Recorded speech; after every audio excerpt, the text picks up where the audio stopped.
Welcome to another Marcia Weeks show. It's such a joy to have you on board with us again tonight, the loyal opposition. And we're not here making monkey sport, as we say. We are very serious about what we are here concerning. We are concerned about the direction our country is going in, and there's a lot of explanations being given without anything being said. And we want to make sure that the people have their voice. And so we want to welcome all of you that are joining us tonight. We're going to just take a couple of minutes for the rest of the team to join and for the rest of you to join. We just have about 30 on, and we're going to encourage you to share the link, share the YouTube link, just share it on your Facebook, Instagram, TikTok, whatever you got. Just to share it, and invite your friends, your family, even your enemies, even members of the government. Invite them. We don't have anything to be afraid of, and we don't intend to back down from the things that we're engaging. And so we want to invite you to join us again tonight. I believe Marcy is going to be on the show tonight. Good night, Mystic Angel and CG. Good night to you too. Great to have you with us. I just putting together one or two little technological pieces here. um, I'm not all that tech savvy, but I'm learning. I'm getting it. I'm kind of getting it all done. So I think I'll be all right. Good night, Sir Alfred Benjamin, Tracy Barrow, Loyal Daughter 68. Good night. Encourage you to share and ensure the video reach others. Yes, ma'am. And we certainly look forward to another great night. We're going to be touching on a number of things tonight. I know we've mentioned about the child protection bill, and I know Caswell has been talking about the national insurance, and he's also been talking about the water matter, and we're going to be touching on some of that tonight. But tonight we want to look at the matter of discrimination. And very recently, we had a situation arise with Mrs. Weeks that I'm sure she's going to probably share when she comes on with you tonight. But we want to look at this matter of discrimination, where persons, if they don't agree, if you don't agree with them, they censor you. So as you know, when you look at the ad for tonight, it was talking about censorship and people who are being silenced because they just simply don't agree with your views. So what we have is no freedom of speech. That's what we have. No freedom of speech and no right to express yourself, no right to disagree. And so we really want to get into that some tonight. Marcy has indicated to me that she wants to focus a bit on the LGBTQ plus. I think we need to attack this head on. Um, People have a right to do whatever they want. What they don't have a right to do is to impose it on others. Now, in Canada, we have the situation where the Canadian government will lock you up or fine you $10,000 because you don't use the pronoun that somebody wants. So if you are a he and you want to be called her and you refuse, you can be fined and you can be imprisoned in Canada as I speak tonight. We also have the situation with the government taking children away from their parents because the parents don't agree with this gender transitioning.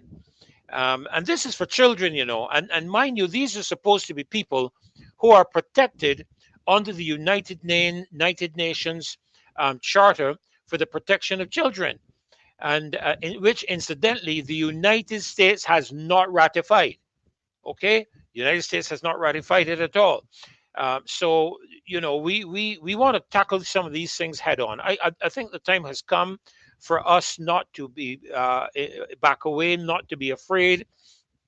Good night to you, Sugarcane King. Good to have you in the house. Good night, Mark. Opposition, we are in attendance in Parliament. Thank you very much, Mark. We are here. And Clitty, I hope I have it right. Clitty Vaughn, good night to you too. If I don't have it right, forgive me, don't brain me. Okay. We certainly are going to be engaging a good, tremendous night. Marlene, yes, good night to you too. Pleasure to have you on, Monica. Nice. And it would be good sometimes if you just tell us where you're from, especially if you're not in Barbados. I know we had some people on from the United States, from New York. We had some people on from Toronto, Canada. We had some other persons on from different areas. So if you're not in Barbados and you don't object to it, you don't mind, just drop in the chat there where you're from, what country you're in, that you're viewing us from, and we'd be happy. We just want to see how far the spread and the span of the Marcia Week show is reaching. And I'll tell you this, Marcia had something happen while she was away with her team, and the result is she was in a international conference. The result is that people from all over the world have heard about it, and they are coming to her defense, not because they want to defend Marcia, but because they want to defend freedom of speech and expose this demonic, wicked agenda that is trying to be forced upon us, predominantly and particularly by the United States government. Let me be straight. People don't want to upset the apple cart and talk straight. Forgive me if I talk straight, but we are having breaches of freedom of speech even in the United Kingdom, all over the world, and they want to bring it to Barbados. And we're going to tackle some of that tonight. And Marcy has indicated that she's going to be focusing a lot tonight on the LGBTQ society, because we are not going. I'll tell you this: I am not going to tolerate anybody telling me that I have to call a her a he, especially when I know there are only two genders. I grew up in school, and I know Caswell and Kimar and Marcia and others have grown up in school, and we did biology, we did physics, and we did chemistry. And in biology, two sets of chromosomes, XX and XY. I can't say almost died. I was almost flabbergasted. I don't know if I have heard that word used for a long time in Barbados. I was almost flabbergasted one night at the Dighton Griffith School, where a so-called doctor got up and tried to suggest that there are more chromosomes than XX and XY. Even the animals don't make a mistake, male and female. So we're going to be focusing a bit on that, because there are some serious matters that are going to affect all of us if we do not take a stand. I was listening to Brass Tacks today, and the goodly Mr. Blackman, God bless his soul. I'm not going to comment on where persons' allegiances lie or anything, but I heard him say something about good evening, God bless you from Calgary, Alberta. Wow, Tyrone, thank you for joining us tonight. Pleasure to have you on board. He was talking about this sewage thing, and he's talking about how what he was suggesting is that we've been doing this all the time. We've been drinking sewage water all the time, and we never had any problem with it, and it is fine and all the rest of it. But then he went on to say that we have all this water that is being treated by the sewage plant being sent out to sea. And I asked myself, but wait a minute, if for all this time we've been treating this water and we didn't think it was good enough to put it into our aquifers, but sent it out to sea, why should we be bringing it in now? You know how long that sewage plant been down there in Bridgetown, in Bridgetown? That's been down there a long time, man. And we are taking that water and we are throwing it out into the ocean. And imagine, he then went on to express concern. Listen to this. This is the same water. Caswell, I see you in the back room. I got to bring you in for this one, man.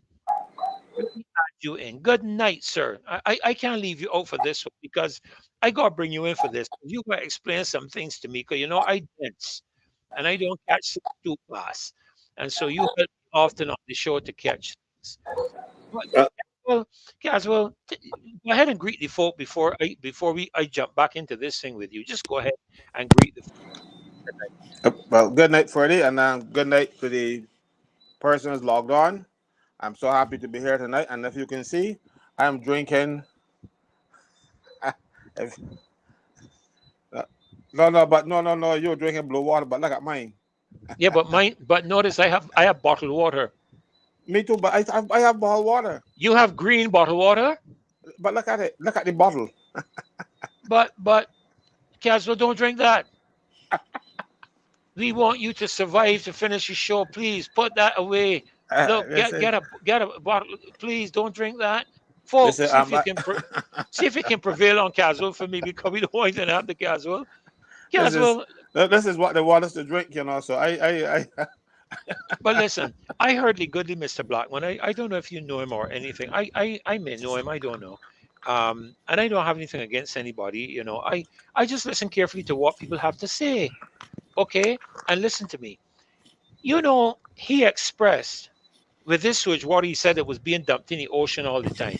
And he expressed more concern for the destruction of our marine life around the island with sewage water, and then sought to say it was okay for the people on the island to consume this water. Help me to wrap my head. If it ain't good for the if it ain't good for the marine life, and I imagine when he says the marine life, he's talking about the fish and he's talking about the coral and all those kind of things. If it's not good for that, how in the name of peace could it be good for us? I know Walter from the time I was a boy. He was one of the seniors when I was at school. He was senior to me, so he's probably reaching his point of senility. So give him a break, please, because it could only be that. Give him a break. I still have I have some regard for him, you know. So Nigel, I can assure you that this is good water. It is blue water. It's 100% artesian well water. Look right uh, there. Look, see, I look, produce my own. 100% art. Oh dear me. Oh dear me. Yeah, yeah. Mr. Blackman is off in dirty water. He's vaccinated, so I believe the vaccines. It wouldn't surprise me. Something has affected him. It wouldn't The last surprise time I me. spoke with him on the calling program, I said, I have never heard you so illogical before. You know, he probably took offense to it because he repeated it down the road in the program, but something seems to be wrong with his reasoning. You cannot tell me The that casuals, they're asking you please. They're asking you please not to drink no more, no more, because we need you to live to help show up the evil. So they ask you please don't drink anymore. Oh my goodness. Go ahead, man. Go you know ahead. because Ah, well when I went on the program with him the last time I went on, he was trying to like shut me down, and then he brought on some other person who then I said to them, "Listen, I listen to you. Don't do me anything and listen because I didn't interrupt any time, you know, because they want their views to be out there, nobody else's. I don't stop him back from talking, yeah, that's what they call censorship. That's what they right? call censorship. I don't stop him from talking. And my position was simply this. If this is so good for you or it is so good and there's nothing wrong with it, why would the government sneak it through the back door and tell nobody outside the people in parliament what they were doing? And I understand now that some of the people in parliament wasn't even aware that it passed because it was done in one day in the House, and the following day they did it in the Senate, without any fanfare, without any reporting, without anything. And when you're gonna make a move as fundamental as that, something that was have such impact on the country, I think you should tell them first. No, you don't Yeah, sneak I about it. agree. And as I and as I and I said, thank God for Kimar because if Kimar did not hear Ryan Strawn speaking to the IMF on some short link that they had and they broadcasted it, I wouldn't, and that's because Kimar follows the IMF. Or not, we would not in Barbados would not have known. We would have been there drinking this thing and getting sick, and we were wondering what it's all about. The government deceived us. It is no ifs, ands, buts, or maybes. They deceived us, and all the explanations that they're trying to put in place, they deceived us. They did the same thing with the national insurance. Every time they want to do something underhanded, they pass it in the house and don't tell anybody. I am too upset with the government constant behavior. And the thing is, the Bajans are sitting down and allowing it to happen. You know, why should I not speak out when something has been brought to my attention? This is something that can cause harm to the health of everybody in Barbados who drink this stuff. We do not have the capacity to deal with sewage water to bring it to a portable state. I went and checked. I didn't just start talking. I didn't just open my mouth and decide, well, I'm going to oppose this thing. I went online to see who else does it, and the place that has the most technology in drinking water is Singapore, and Singapore does 300,000 tests per year on their water. I don't think Barbados got the capacity to do 365 tests a year on the water. And there are things in the water that chlorine will not kill. And why would we want to do something like that when there is an abundance of water? I don't know who keep telling the international community that we are water scarce. You see much water washing with St. Peter and St. Lucie Yep. last week? Yep. Yep. Dam that. Dam that water, put it in the reservoir, and help to supplement our water supply. We get more water than we need in Barbados every year. We let it run off into the sea. But it is not easier. It certainly is not easier to process sewage water. So what is the reason behind government opting for the more expensive sewage water than to get water that comes from the rain and that falls in Barbados? And all we have to do is to build a dam and stop it. It is going to be cheaper, far cheaper, to build a dam and block it up. So why are we opting for all this technology, all this hit or miss situations where we could probably poison our people or not, when we already know how to handle the rainwater that comes? Something more in the mortar than the pestle. These people experimenting on Bajans, and they want now to put us to drink this water for whoever sponsoring this government with their foolishness, for them to see how it works on us, so that they could do it. Because they did it, I will never forget, and I will always remind you people that they did it with the vaccine. We were the first people in the world to use the AstraZeneca vaccine out of India. Very first. Even before India did use it. And why do you think that is so? Because the prime minister of this country volunteered Barbadians to be guinea pigs, so that they would see, and when the Bajans didn't die, then they started using the AstraZeneca vaccine. She even offered Rowley some, remember? And Rowley said, no, thank you, you keep it. You give it to Bajans. Because Trinidadians, they had the COVID too, but they didn't want any experimental vaccine. As a matter of fact, the first people to use it would have been Barbados and Trinidad, and the people that she was and Dominica that she was offering it to. And Rowley said no. When India got reports from Barbados that nobody ain't dead from the vaccine yet, they start using it. Why would a government of Barbados do that to its people?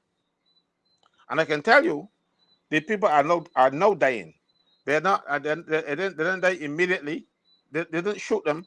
They use a substance that is making them sick over time, and they're dying from it. Even on the calling program that I was on with David Ellis, Minister Colin Jordan said he cannot explain the 800 excess deaths for 2022 because 800 more people died in 2022 than they expected, than the normal thing. But it's called excess deaths.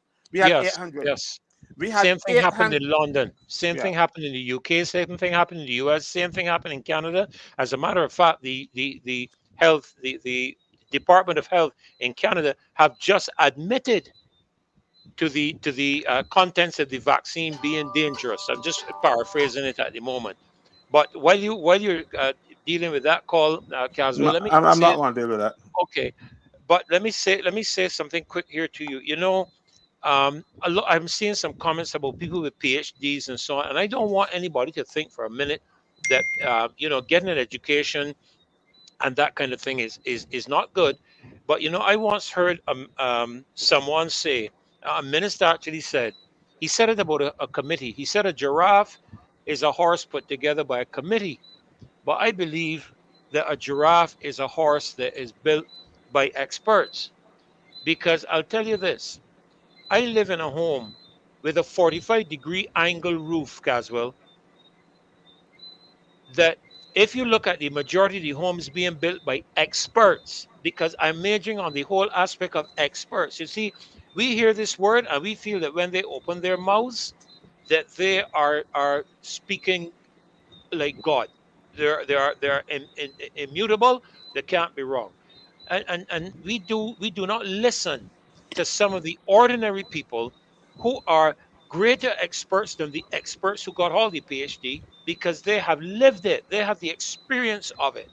And my mind goes to my dad. My dad used to be in the Ministry of Transport and works. I think it was the MCW back then. You remember when Miss Singh had the bus company in St Andrew Bellplain?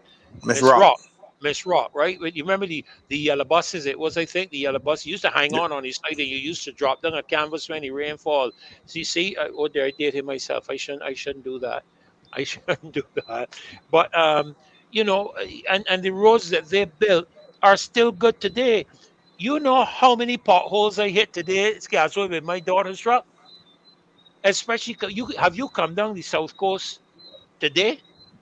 No, but I try not to use this, of course, at all. It is I am that just I'm not there's addressing the roads. not. I am addressing the whole aspect that we place too much on experts.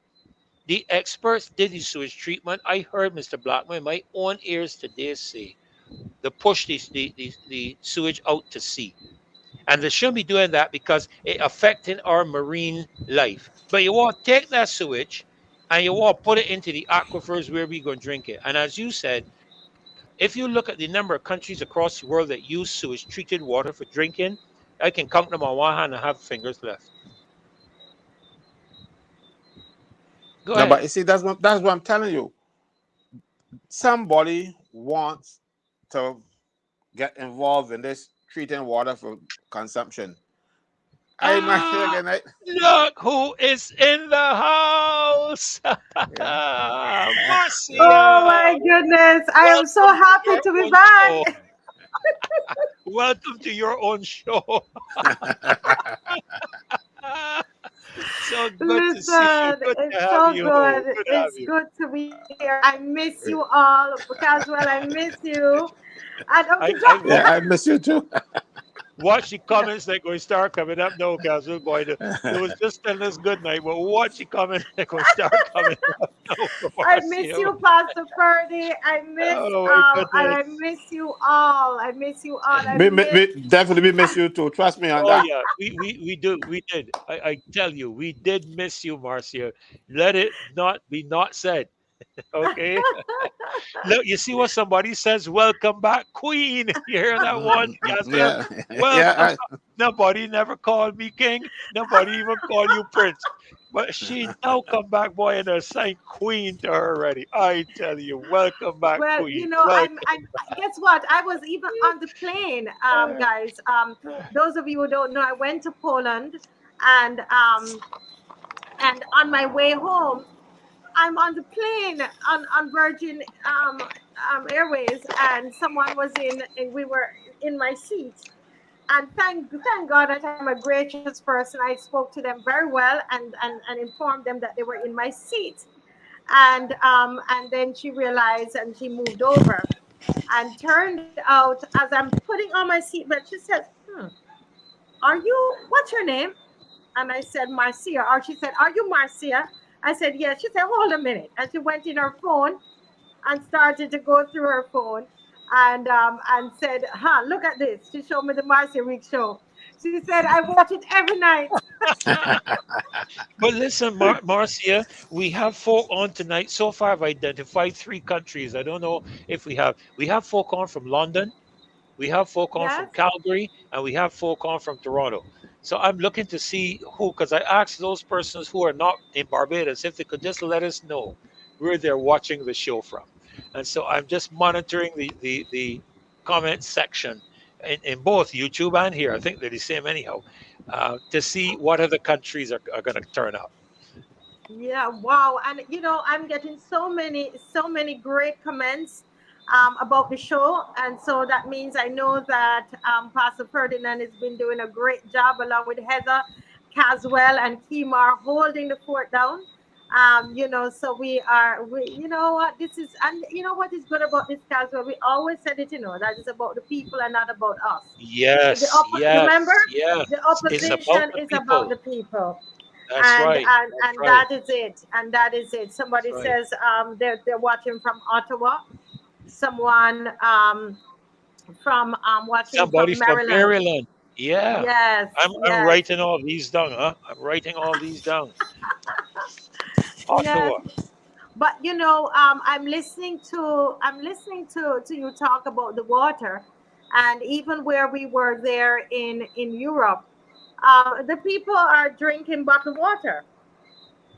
you know it's Boston. bottled water that they're drinking. And Pastor Ferdinand, you are so right, that is a So very, I did the so research as am well. I. So you're drinking. Look, look at what Caswell. Look at what the bank Caswell tonight to please stop drinking that because I want him to live. I Hey, I went and I got my bottle. I went and got my bottle of water. Look you at Look see, up. that. it's brown. I need to, we need to make sure we highlight that so the people can see what Caswell is a case. Caswell, what is that on your bottle? Look at what is on Caswell bottle, people. I tell you, man. He make me put down my bottle because look what's on mine. Artesian well water. I don't know if you can read it. Look, artesian well water. Oh my goodness. We have Oh David Cummins God. in Boston. Yes. Yes, And I got Boston. Yes, I got and Nicola Ward in Toronto. Wow. Yes, yes, they Thank you are all so watching. much. Yeah, They're just let us watching. They know where are. you're watching us from. Let us know where you're watching us from. If you're not watching us from Barbados, just let us know. We're just so interested to know where you're watching us from. Yes, yes, yes. There's so Really. many issues that we're dealing with in Barbados at this Yeah, moment. yeah, yeah, yeah. And even while I was away, people were just sending me lots of information. But as I was saying about the water, that in my research, I just want to concur with you, Pastor Ferdinand, that Dr. Ferdinand, that in my research, what I found was that it is true. It's only a few countries that are actually drinking the water.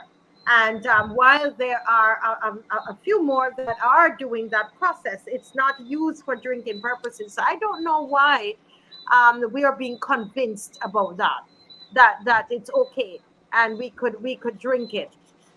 I'm not sure why, but as you were saying, the same thing happened with the jokes. mm-mm. That is what they're pushing. It's along that same line.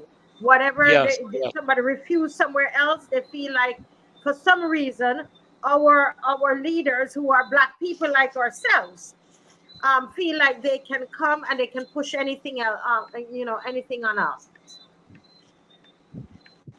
You see, the But problem is that we don't have any respect for ourselves, and we allow people to use us, even at that level. Because I don't know if somebody developed some new process and they want to try it out, and then if it works in Barbados, then they will use it for whatever purpose. Because this is the trend that is happening with this government, and I am doubtful that this just came out of somebody in Barbados' mind. So let me do this. Mm-mm. Everything that we are doing so far, the children protection bill. You see what it says? United Nations and everybody else. They're going for somebody else. Like we never know how to raise children. We have been raising children, as far as I know, for a long time. I got raised, and I think I got raised fairly well. You know. So why are we now seeking to go and let somebody teach us new standards when their standards have failed?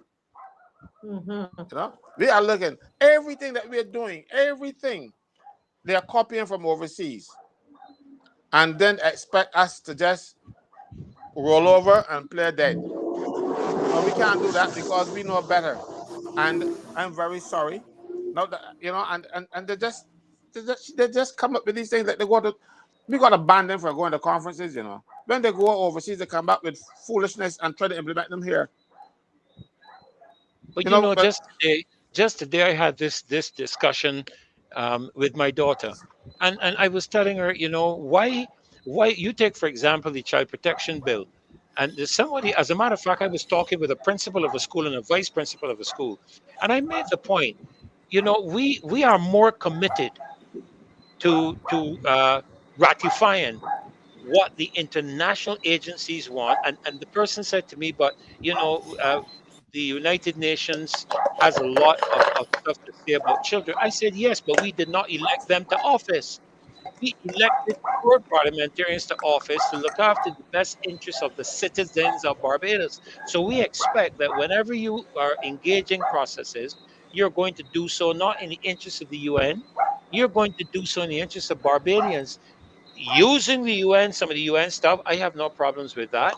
But and I said to her, all we are looking for is a repositioning, a reprioritizing of the listing in the Child Protection Bill that starts off by committing ourselves to the agreements of the United Nations and not to our children. In Barbados, we are Mhm. concerned about our children. We want to see the government go to Parliament with a bill that starts with our children. And then somewhere else down the line, you can add in the United Nations. But don't come to me with the foolishness that you want to start off with a bill that going through a Barbadian parliament that going to affect Barbadian people, and you're going to start by talking about complying with the United Nations. Arabara said, friends of all, satellites of none. It's so funny. That's exactly what I was putting up on the screen right now. Right, I Go right started. ahead. Go right ahead. Yeah, Go putting right that ahead. putting that that quote up. And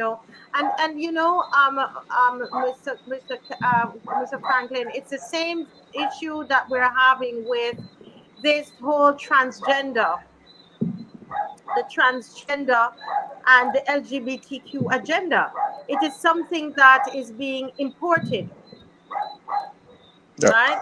let, It is imported. Go ahead. let me tell you something. See, when black people came to these as slaves from Africa in this country, I don't know what anybody else. When they came, some of them, some of the languages that they spoke, because they didn't speak English at first, they came from and they spoke their native tongue. Some African countries, they did not have a word for homosexuality. It did not exist. Because if it existed, it would have had a word. They would have had a word for it. Hmm. This is something that we have copied, and now all of a sudden it's a human right.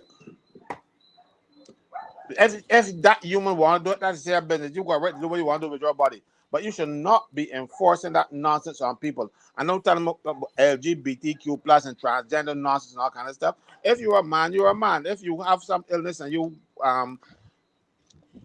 feel like you're a man and a woman in a man's body, that's for you. You're a psychiatrist, not for you to try to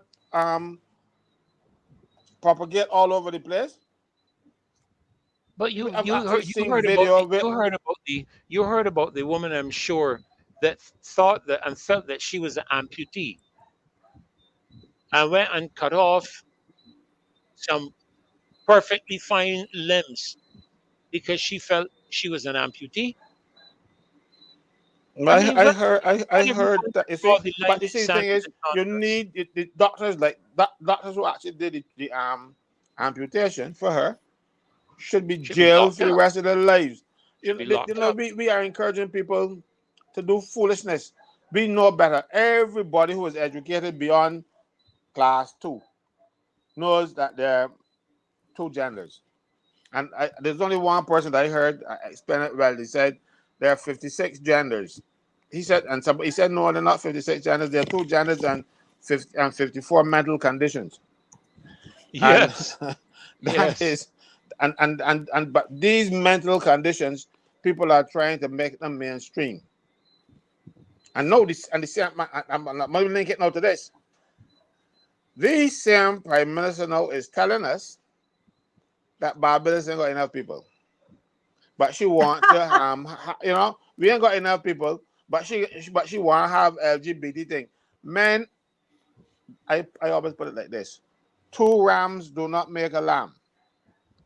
So if you want to have population, you gotta get man and women. You should be encouraging any other union. If other people do it, that's their business, but it should not be promoted. I am Yeah. not going to, because God has given all of us a free will. Freddie will be able to do what more than me, but God has given everybody a free will to do what they want. And then in the end, you will decide.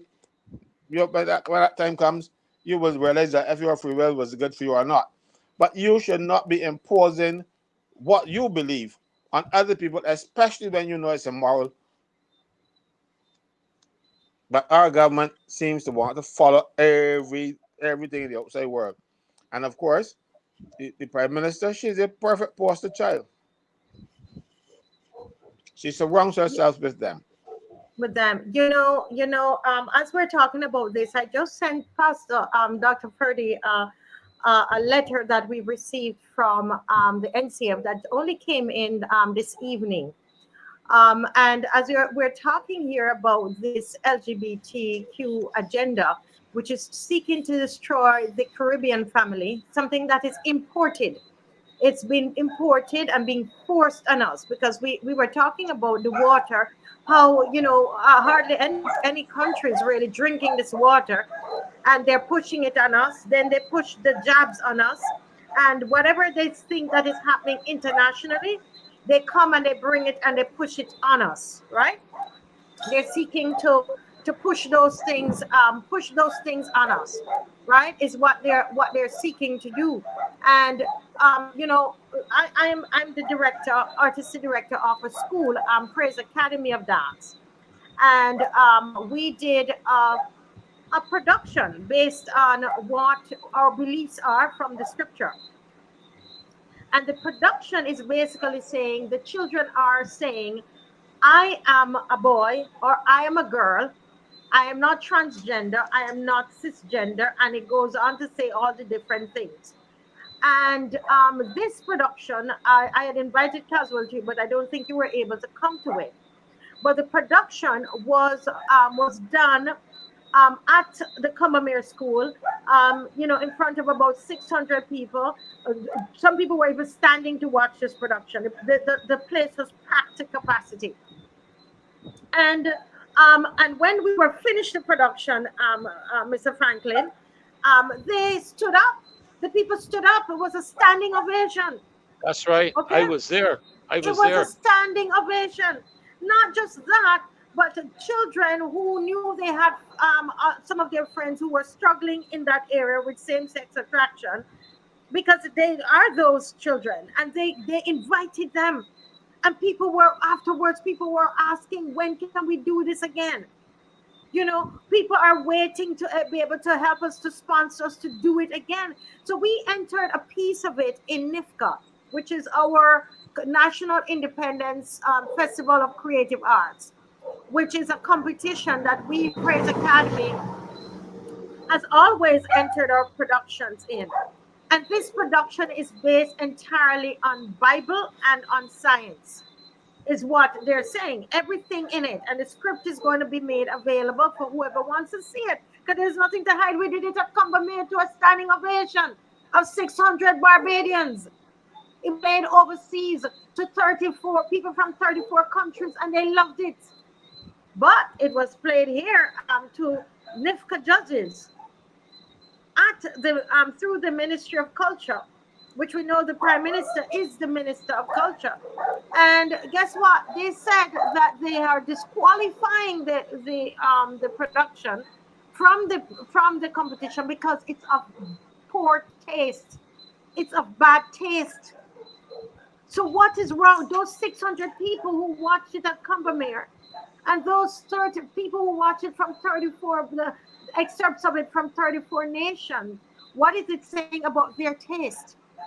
Whose taste? Could you put it back up, Pastor Purdy? Can you get it back up? Because we have Yes, I can. Pastor Victor Gill, who is coming on to say something on this. He's from Trinidad, Caswell. and has been working in this Oh, area. my good friend Victor Gill.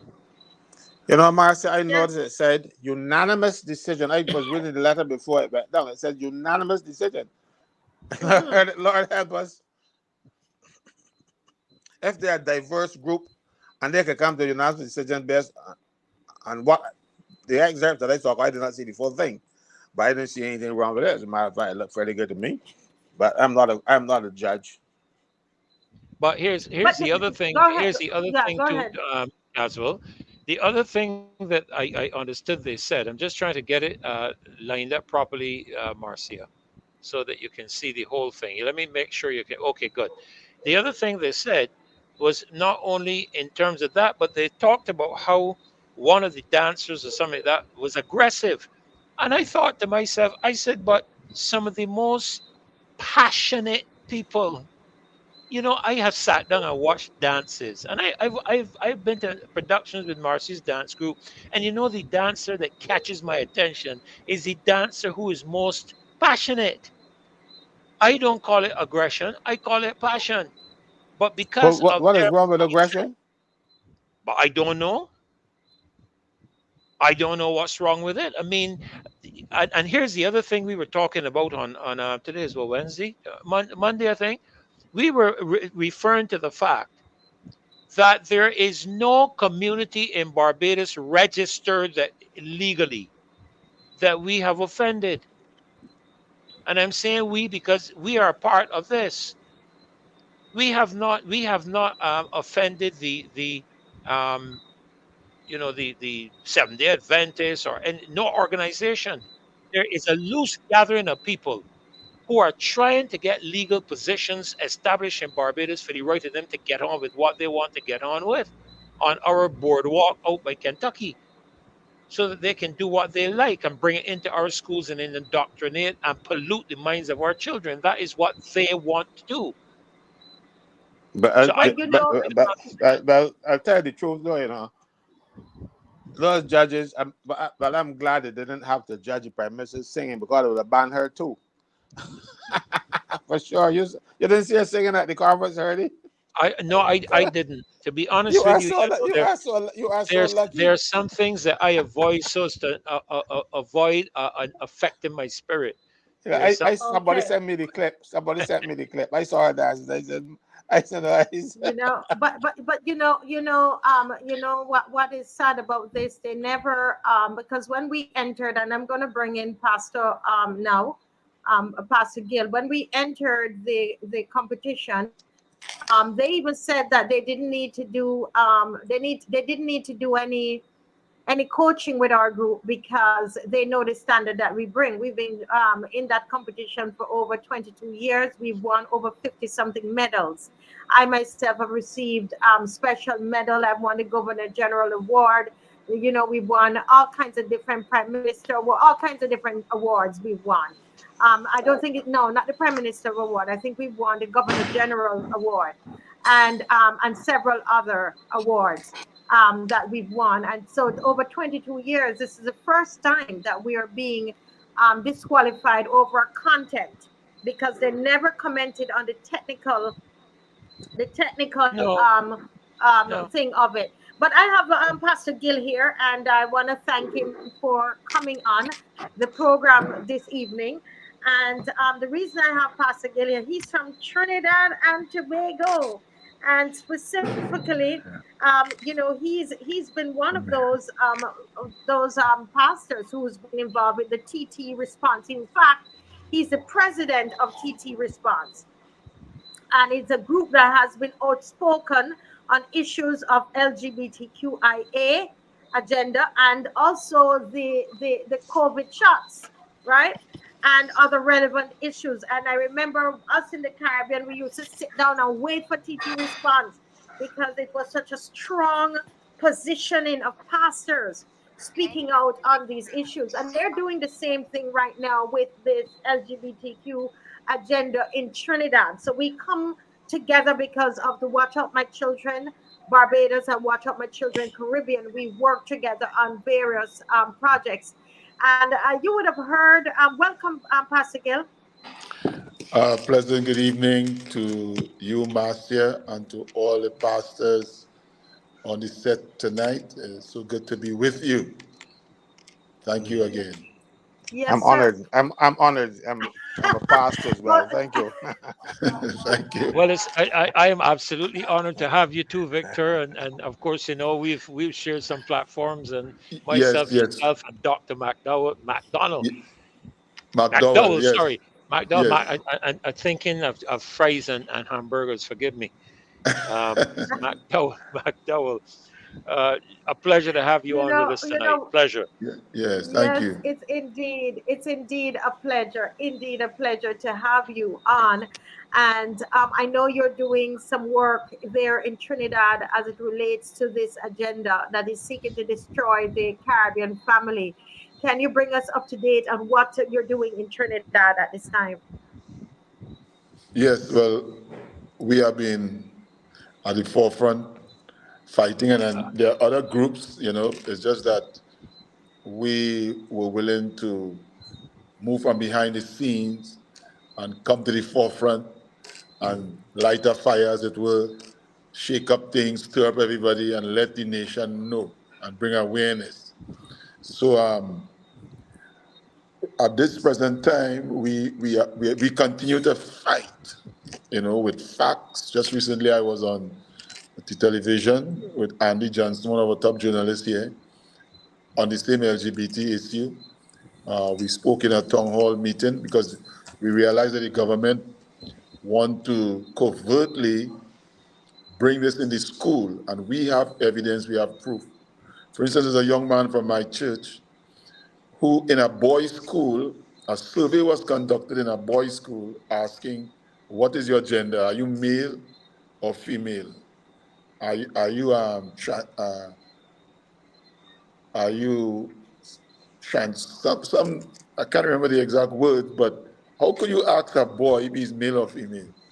You know, and so there's another young lady who signed up for school, secondary school, institute, tertiary education to do business. And they put her in a class, and she had an assignment Hmm. to argue in favor of transgenderism. She didn't have a choice. She had to argue to get her marks to pass the course in favor of transgenderism. The mother is from my church, and she uh, went to them and made a big thing out of it, and then they changed. And the government, the Minister of Education in Trinidad and Tobago, is denying that the LGBT indoctrination, comprehensive sexuality, is a part of the curricula of the school. But we know that is a lie. That is not the truth. What they are doing, they are pushing it surreptitiously, they are pushing it secretly, and we have evidence to prove. And we're going to fight them, and we are confident that we will win. We just had a ruling. Well, the judge who is in the appeal court for the Jason Jones case here in Trinidad to remove the Bogri law, he made reference to the ruling of Davendra Rampasad. I think that was in 2018, to remove the Bogri law. And this judge said that that was a scandalous thing that the judge did. And but he has not given a final verdict. So we are trusting God for a similar outcome as what happened in Jamaica the day after our issue. So we believe that we're going to win this battle. But I want to share, as I told Marcia, we were talking, and I reminded her, I told her about a dream I had concerning Barbados. Now, Mm. this was about 5 years ago, 2018, when it was in the midst of this issue with Jason Jones. And one night, because the Lord told me that He wanted me to take a stand in the nation, and that is what brought me to the forefront for the fear of God. And if I don't obey God, how could I be faithful to God and not obey him in this time? And so I began, the first thing I did was to go before the parliament with a camera and some placards. And that just spiraled in a lot of stuff. And the TV came and interviewed me, it went all over the nation. So now here am I. Not everybody agreed with what I did, but this time I was in my home. I was asleep, my wife, and I had this vision. I was in Jamaica. And that night I got up and I booked a ticket without my wife knowing, 2 tickets to go to Jamaica, to meet the lawyers in Jamaica who were fighting in Jamaica. And some of the Trinidadians here were quoting. But they were saying to me, don't say anything. Don't say, keep quiet. And I said, but that cannot be right. I need to go to Jamaica and hear for myself. And when my wife got up in the morning, I told her we are going to Jamaica. And we went non-stop to Jamaica. I met with Dr. Wayne West and his wife, Dr. Doreen West. I met with Philippa, a lawyer there, and they began to give me information. But while I was there, that first time I went back a second time. They invited me, paid my ticket. And there was a Jamaican lady there who was there to share on the sociological implications of this LGBT issue, Dr. Veronica. I believe you all know her. And I saw her in this vision while I was there. And other brethren, this was happening in Barbados. I saw this happening in Barbados. And I saw the LGBT people were coming around the Christians in Barbados, pretending that they meant no harm, but they had cutlasses in their hands. And they were pretending that they're just cutting the grass, and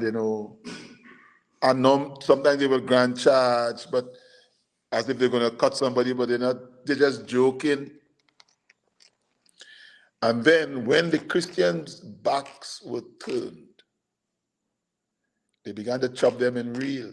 I began to hear like bones being chopped as if you were chopping wood. And it was horrendous.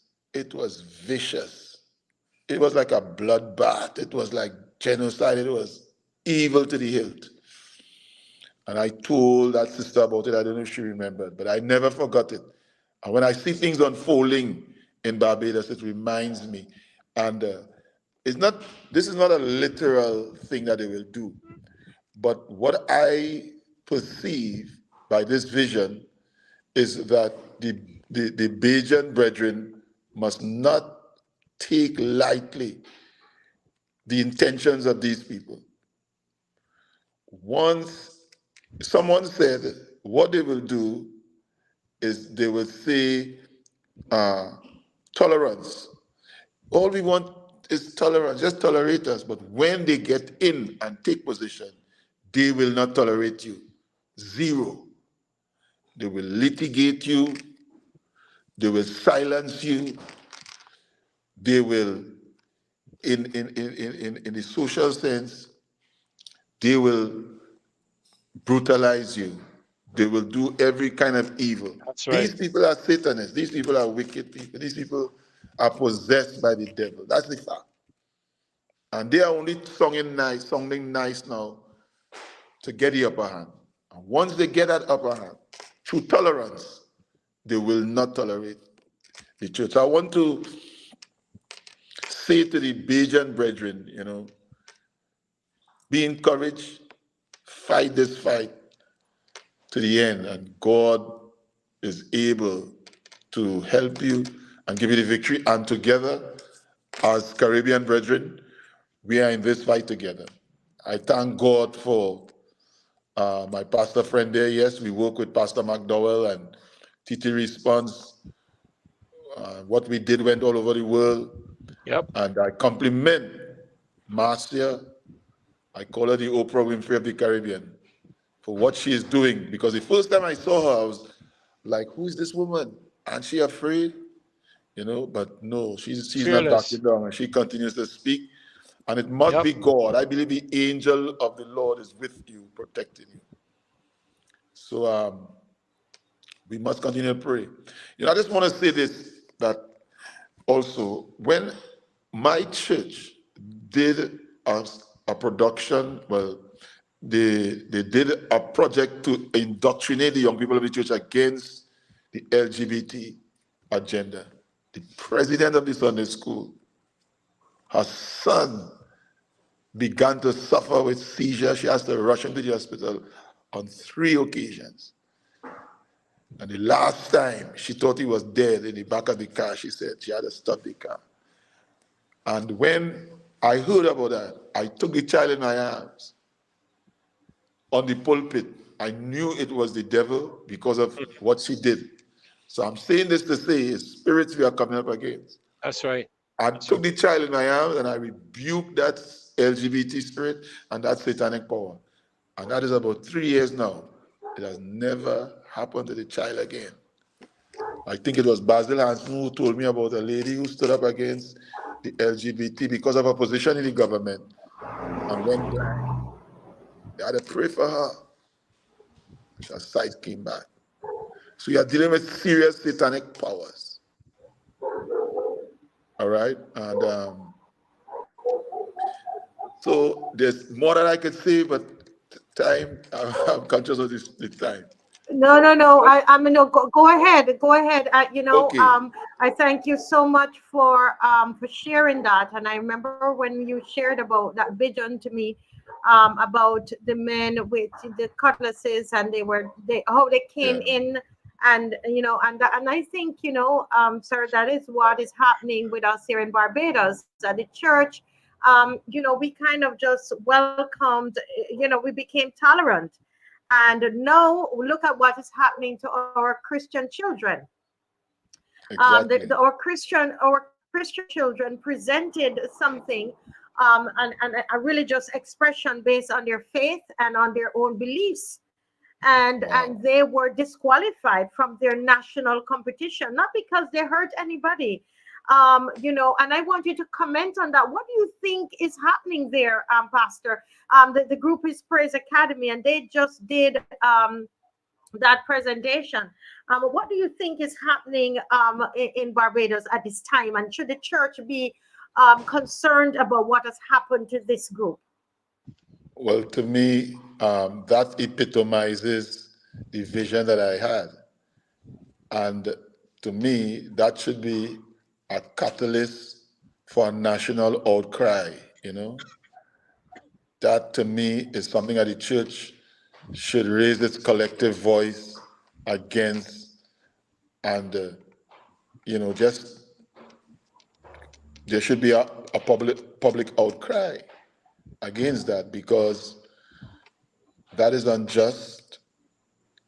That is exactly the kind of unreasonable behavior, the things that they are claiming, that they want equality, they want peace, and all these things. It's not true. Look what they are doing to children who are standing up for their morality, standing Right. up for truth, standing up Exactly. for righteousness. Exactly. This is what you call gaslighting, to shout you down and make you feel that what you are doing is wrong. That even though you know it is right, you begin to second guess yourself. This is gaslighting. This is the way they operate. This is the kind of militancy, and they are probably gradually want to bring it in. And I believe if the church don't react to this, then something else will happen, and they will continue to claim grounds. Let me say here. Let me say here to you, um, Pastor Victor. We just had a meeting. Now, I know you're going to laugh when you hear this. I just came out of a meeting a couple of days ago, trying to raise involvement for a prayer meeting of spiritual leaders of this country. particularly focused on the evangelical grouping, because very often we don't get the involvement of the what we would call the established church. Right. Okay, now there are hundreds of these pastors in the country, and there's several denominations: the Wesleyans, the Nazarenes. I'm sure you all have a similar Yeah. grouping in Trinidad and so on. We had, I won't try to be correct. We had about 18 people there. Wow. 18. And none of them, and I'm speaking with the most respect to my colleagues, none of them would be who we would call the big ministries in the Yeah. island. We have a problem Yeah. in the church. Persons like yourself and myself have no problems calling them out, because just like you, we're committed to what God has told us we have to do. And Right. even if that sets you at variance with others, so be it. But Yes. I'm reminded of what Jesus said concerning the last days in Matthew 24, when he talked about if there would be any faith left in the world, because we are so compromising. You see, we have got ourselves in bed so far with politicians that we are now compromised to stand up and say, no, this is Hmm. wrong. We Hmm. don't have that intestinal fortitude. We are afraid. And rightly is what you said. There's a demonic thing we're dealing with. I mean, we would engage that on another forum. Yeah. But Marcia, with your permission, because I'm going to show you how serious this thing is, I have a clip lined up here on my computer from the World Economic Forum. Would you like to hear it? If is it about this particular issue? Yes, ma'am. Okay, yes, Oh, go yes. ahead, please. Let me just say And we're it's not. hearing now. Hold a second. We're hearing that Uh, they just sent Facebook just telling me that we're having some trouble streaming to Facebook. This may be an issue on Facebook's end, is and so on and so forth. Okay, so those who are streaming, you're watching on Facebook. There might be that's the Marcia Week showed. You might be having some trouble with the streaming. You can try the YouTube channel. Try going to Africa Bridge TV network if you're having trouble. All right. This happens. Go ahead, Pastor Ferdinand. okay. Let me see. I had it up there just now. Um, Let me make sure I know what I'm doing. Monkey handling gun. Um, And Let me make when sure it's through, I want you to use the opportunity, Pastor. You can go ahead and there's some things that you wanted to share on your heart, because we don't get you all the time, Pastor Gill. So you can go ahead and share while Pastor Dr. Ferdy tries to get the video back on screen. this should be up. Screen. Let me see if I can Okay. select So which. while he's searching, yeah. No, I believe. Oh, there it is. Okay, yes.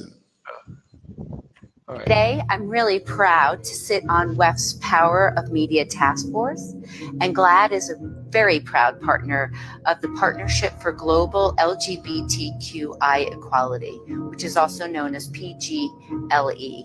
And PGLE was launched right here in 2019 and is a project of WEF and the UN Office of the High Commissioner for Human Rights.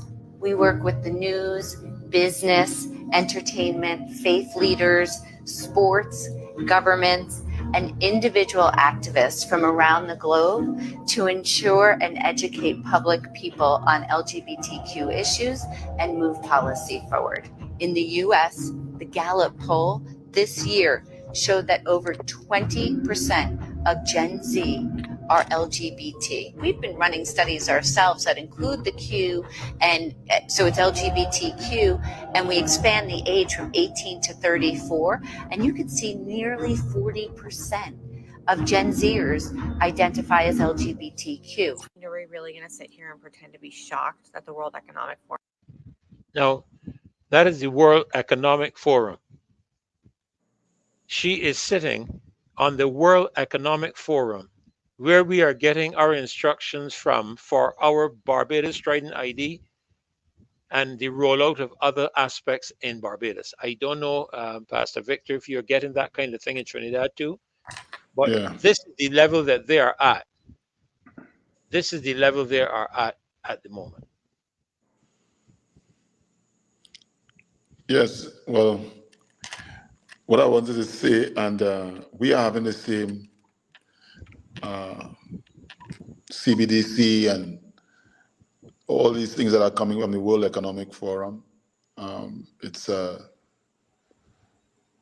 move for the Caribbean and around the world, but I believe the Caribbean is under special, is especially targeted at this time.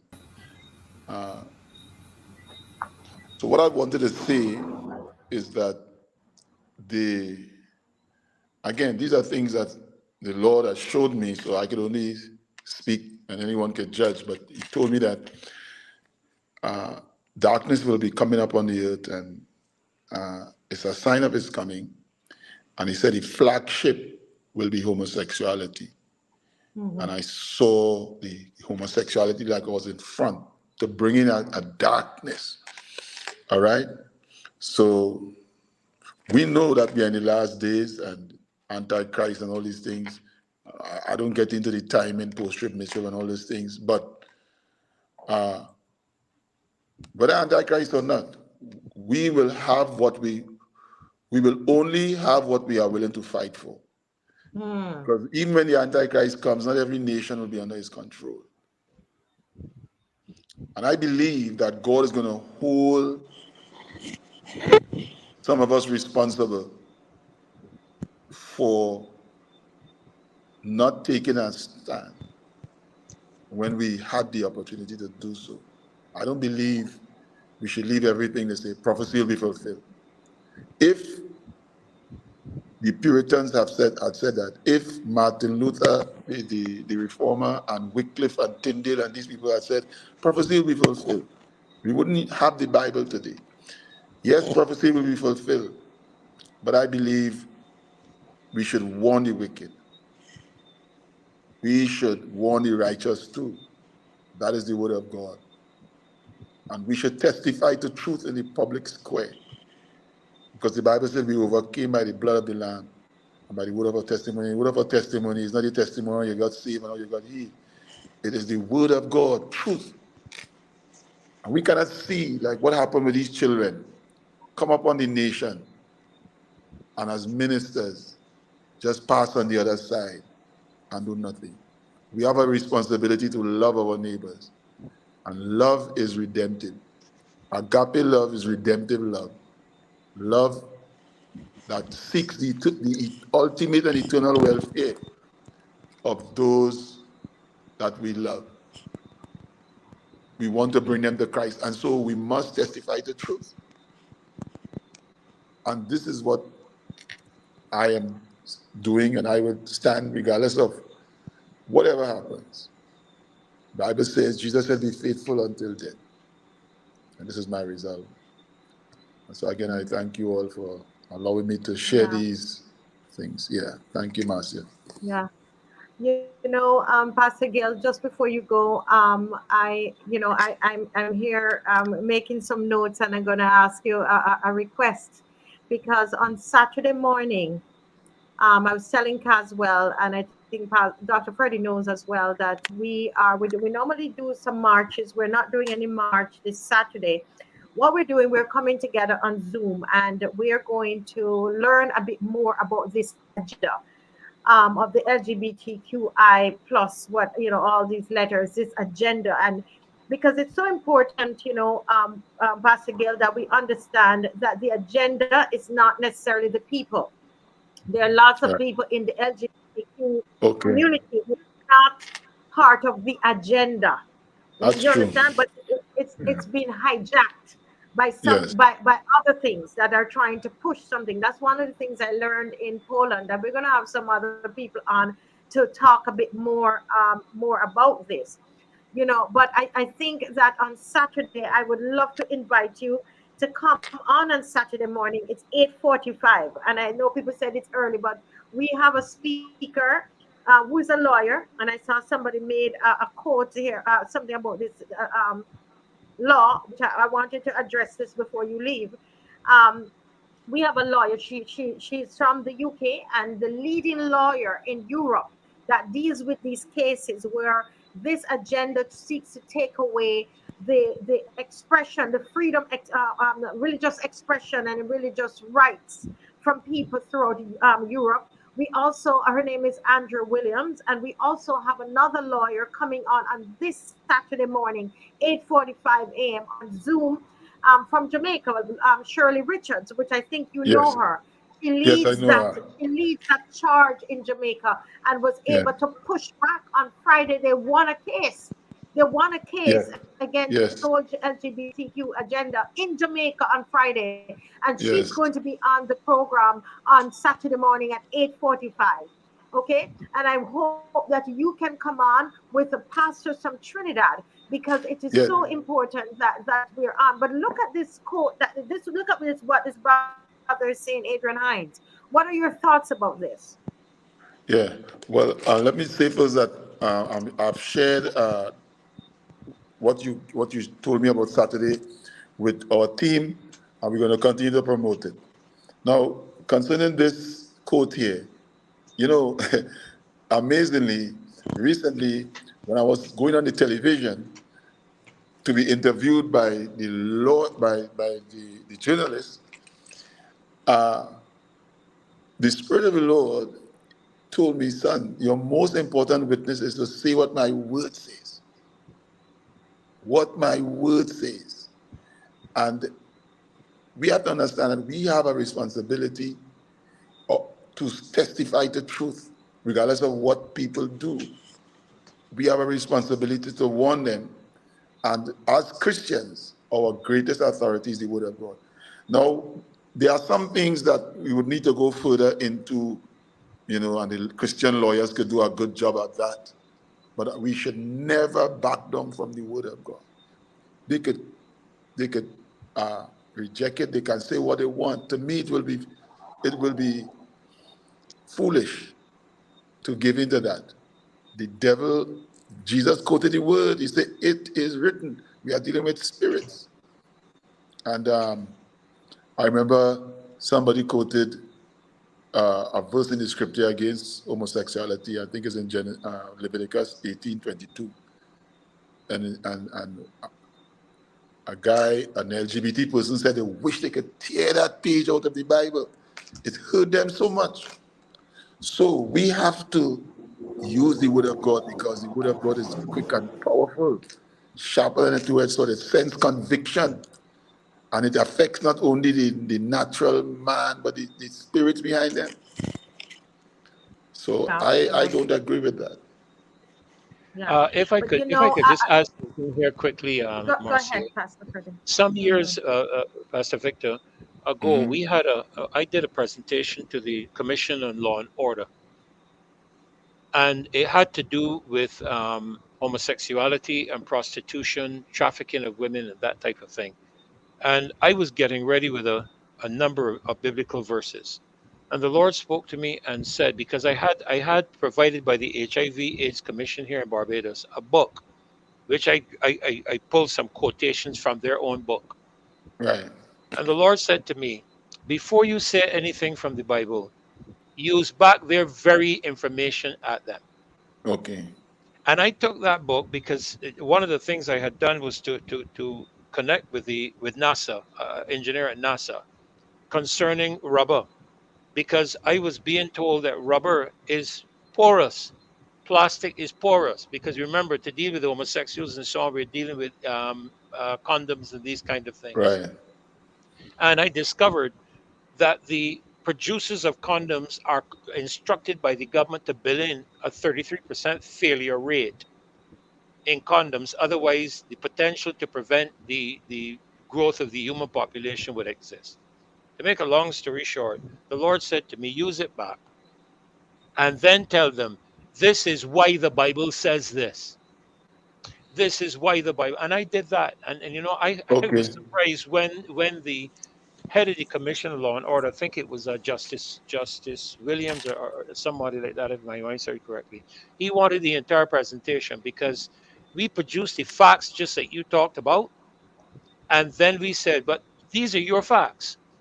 This is what you say, but this is why the Bible says this, because Exactly. they they Exactly. they need to understand that the information they're sharing, number one, is untruthful, and it isn't logical, and it's not science. Because I hear a lot of the expression, and you would know this because we just come to the pandemic hearing about the science. There's no such thing as the science. There never Right. has been. There is science, Right. and as a result of that, we should be speaking. And this is why I'm disappointed that more spiritual leaders, because one of the things the church is mandated by Christ to do is to defend the widows and the orphans, to stand up for righteousness and justice. That's what the church is mandated to do. All we tend to think they're mandated to do is to get people out of hell and into heaven. Right. You know, but we got to teach them how to live on earth. And so Right. I am not going to back down from using the word of God. I am not going to do it, but I'm going to set it in such a context that you will begin to understand this is why God said this, because this is the risk you're running.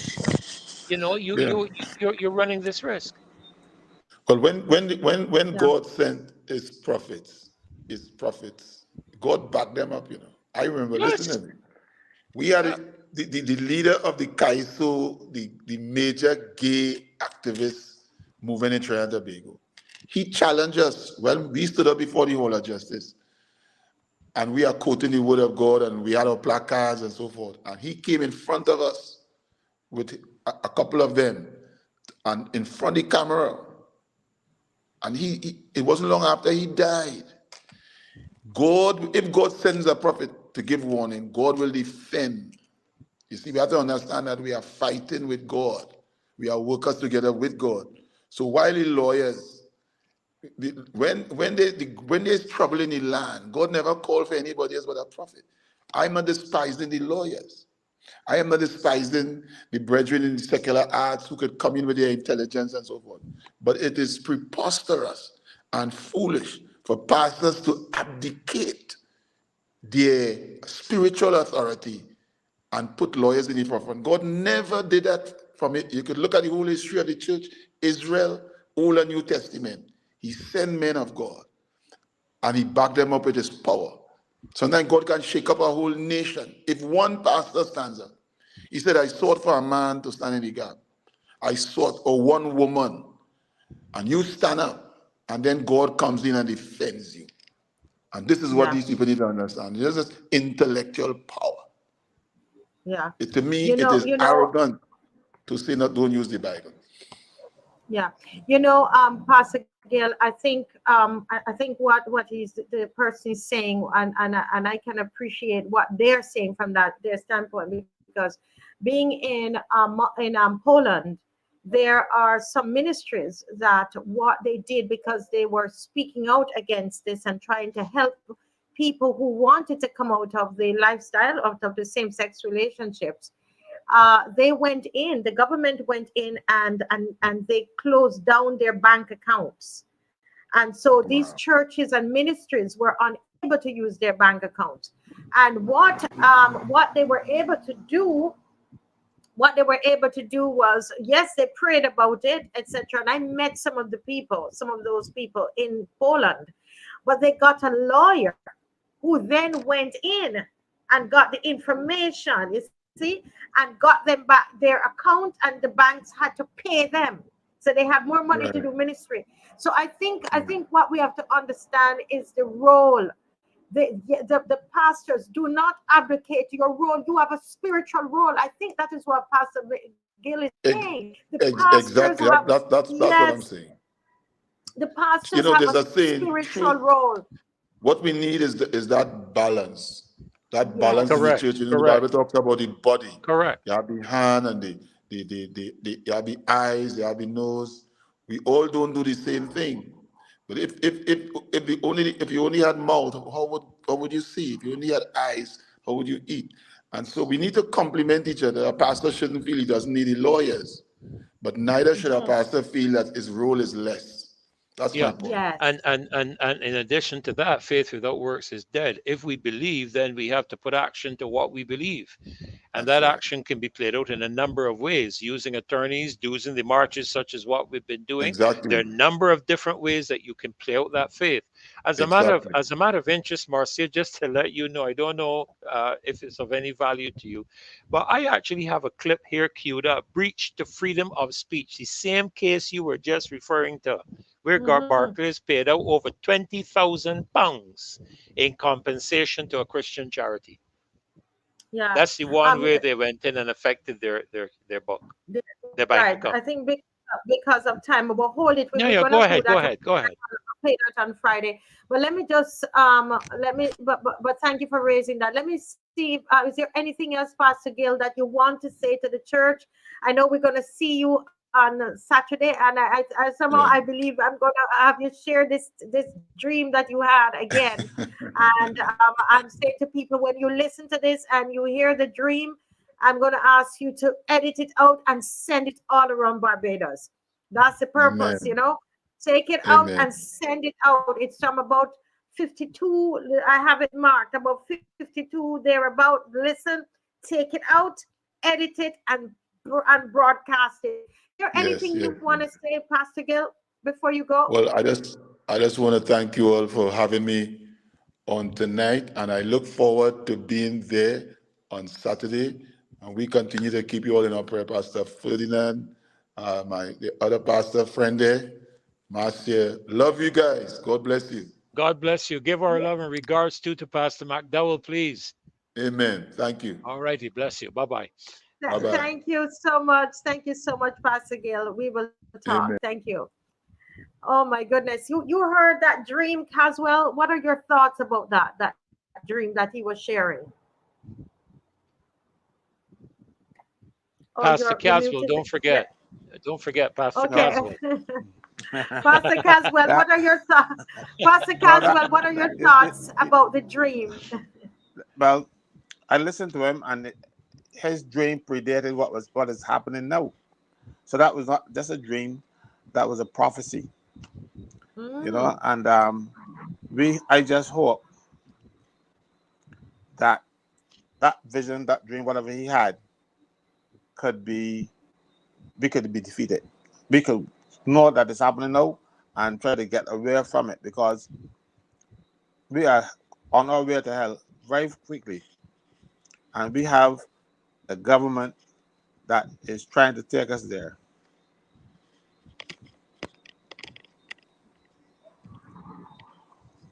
yeah, as I said, he hopes that we can defeat it, and that's what we're trying to do on Saturday morning, 8:45. We have two lawyers, we have a therapist, we'll have pastors. Those who wanted to know what exactly did we do that the NCF would say that disqualify us, we're going to also share, have the performance done online, and so that you can see it, right? Yeah, so we want to be able to do that. Pastor Ferdy, can you quickly tell me your view on the dream that the pastor had? Well, certainly, I agree with what Caswell says. It predates what is happening here. It comes as a warning to us because, I have been in sessions where we have expressed how we feel, and I have seen the animosity while they are requiring from us accommodation and pleasantry and love us. When we have to speak truth, we see that animosity. I remember doing a march with Veronica um, up there by the St. George Parish Church. And when we were on, you remember that we were on the pasture, and they came and were extremely aggressive up at that event. I mean, we even offered food to them and everything that had been given to us, and they rejected it. And there is a sense in which they want to say, okay, we understand that that, but he's right. The moment you turn your back, bam, you're going to get it. And all you need to pay attention to, and I've said this before in some other forums, Look at the breakup of any lesbian couple and any homosexual couple. As a matter of fact, my son brought to me the attention that the divorce rate among lesbian couples is higher than among homosexual couples and double that as among heterosexual couples. And inevitably, it always results in some violent activity. So he's absolutely correct. What the Lord showed him is absolutely correct. They are going to pick up, I don't want to say they're going to pick up arms, but it is indicative of a spirit of animosity and hatred and anger that is going to come back at us. But we're ready And for that. I mean, the thing is, I didn't take it that literally. I didn't take it as a literal thing, but you could be right. But what I got from that dream was how they were coming, and it was a subtle thing. And then Yes, yes. the cutlasses and everything, and as soon as the church turned their back and thought that all was well, was peace and safety, Yeah. then they started Sudden with destruction. the propaganda, and the philosophy took over the country. Yeah, That's yeah. how I, that's how I interpreted it. Not that it can't be that as well, because there's No, also I don't think they're some going to pick up violence to any it. cutlasses or anything. Yeah, It's just the spirit that is behind it lot- is a a very lot, violent Mhm. one. You see, what I'm seeing. That's what I'm seeing. The spirit behind it is deceitful and violent. A Yes. lot of the ills of this country is when the church take a back seat, when they refuse to stand up and speak for what they should be That's right. preaching That's about. right. That's right. You have to minister to the people, the whole person, not necessarily just telling them, oh well, if you do A, B, and C, you're gonna get to heaven, and if you do D, F, and G, you're going to hell. You got to minister to the whole person, and we are not doing that in Barbados because politicians now have decided to wrap themselves up with the church. A lot of them have said to wrap themselves up with the politicians. I read, sorry, part of the sermon at the Barbados Labour Party conference. I was ashamed. Honestly, I was ashamed that a minister of God would be talking that rot in public.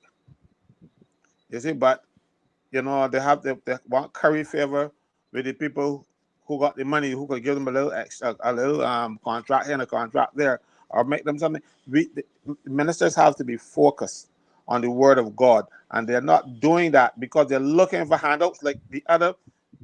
But I don't want to say infidels because the Muslims use that word, but they are trying like everybody else to curry favor from the politicians.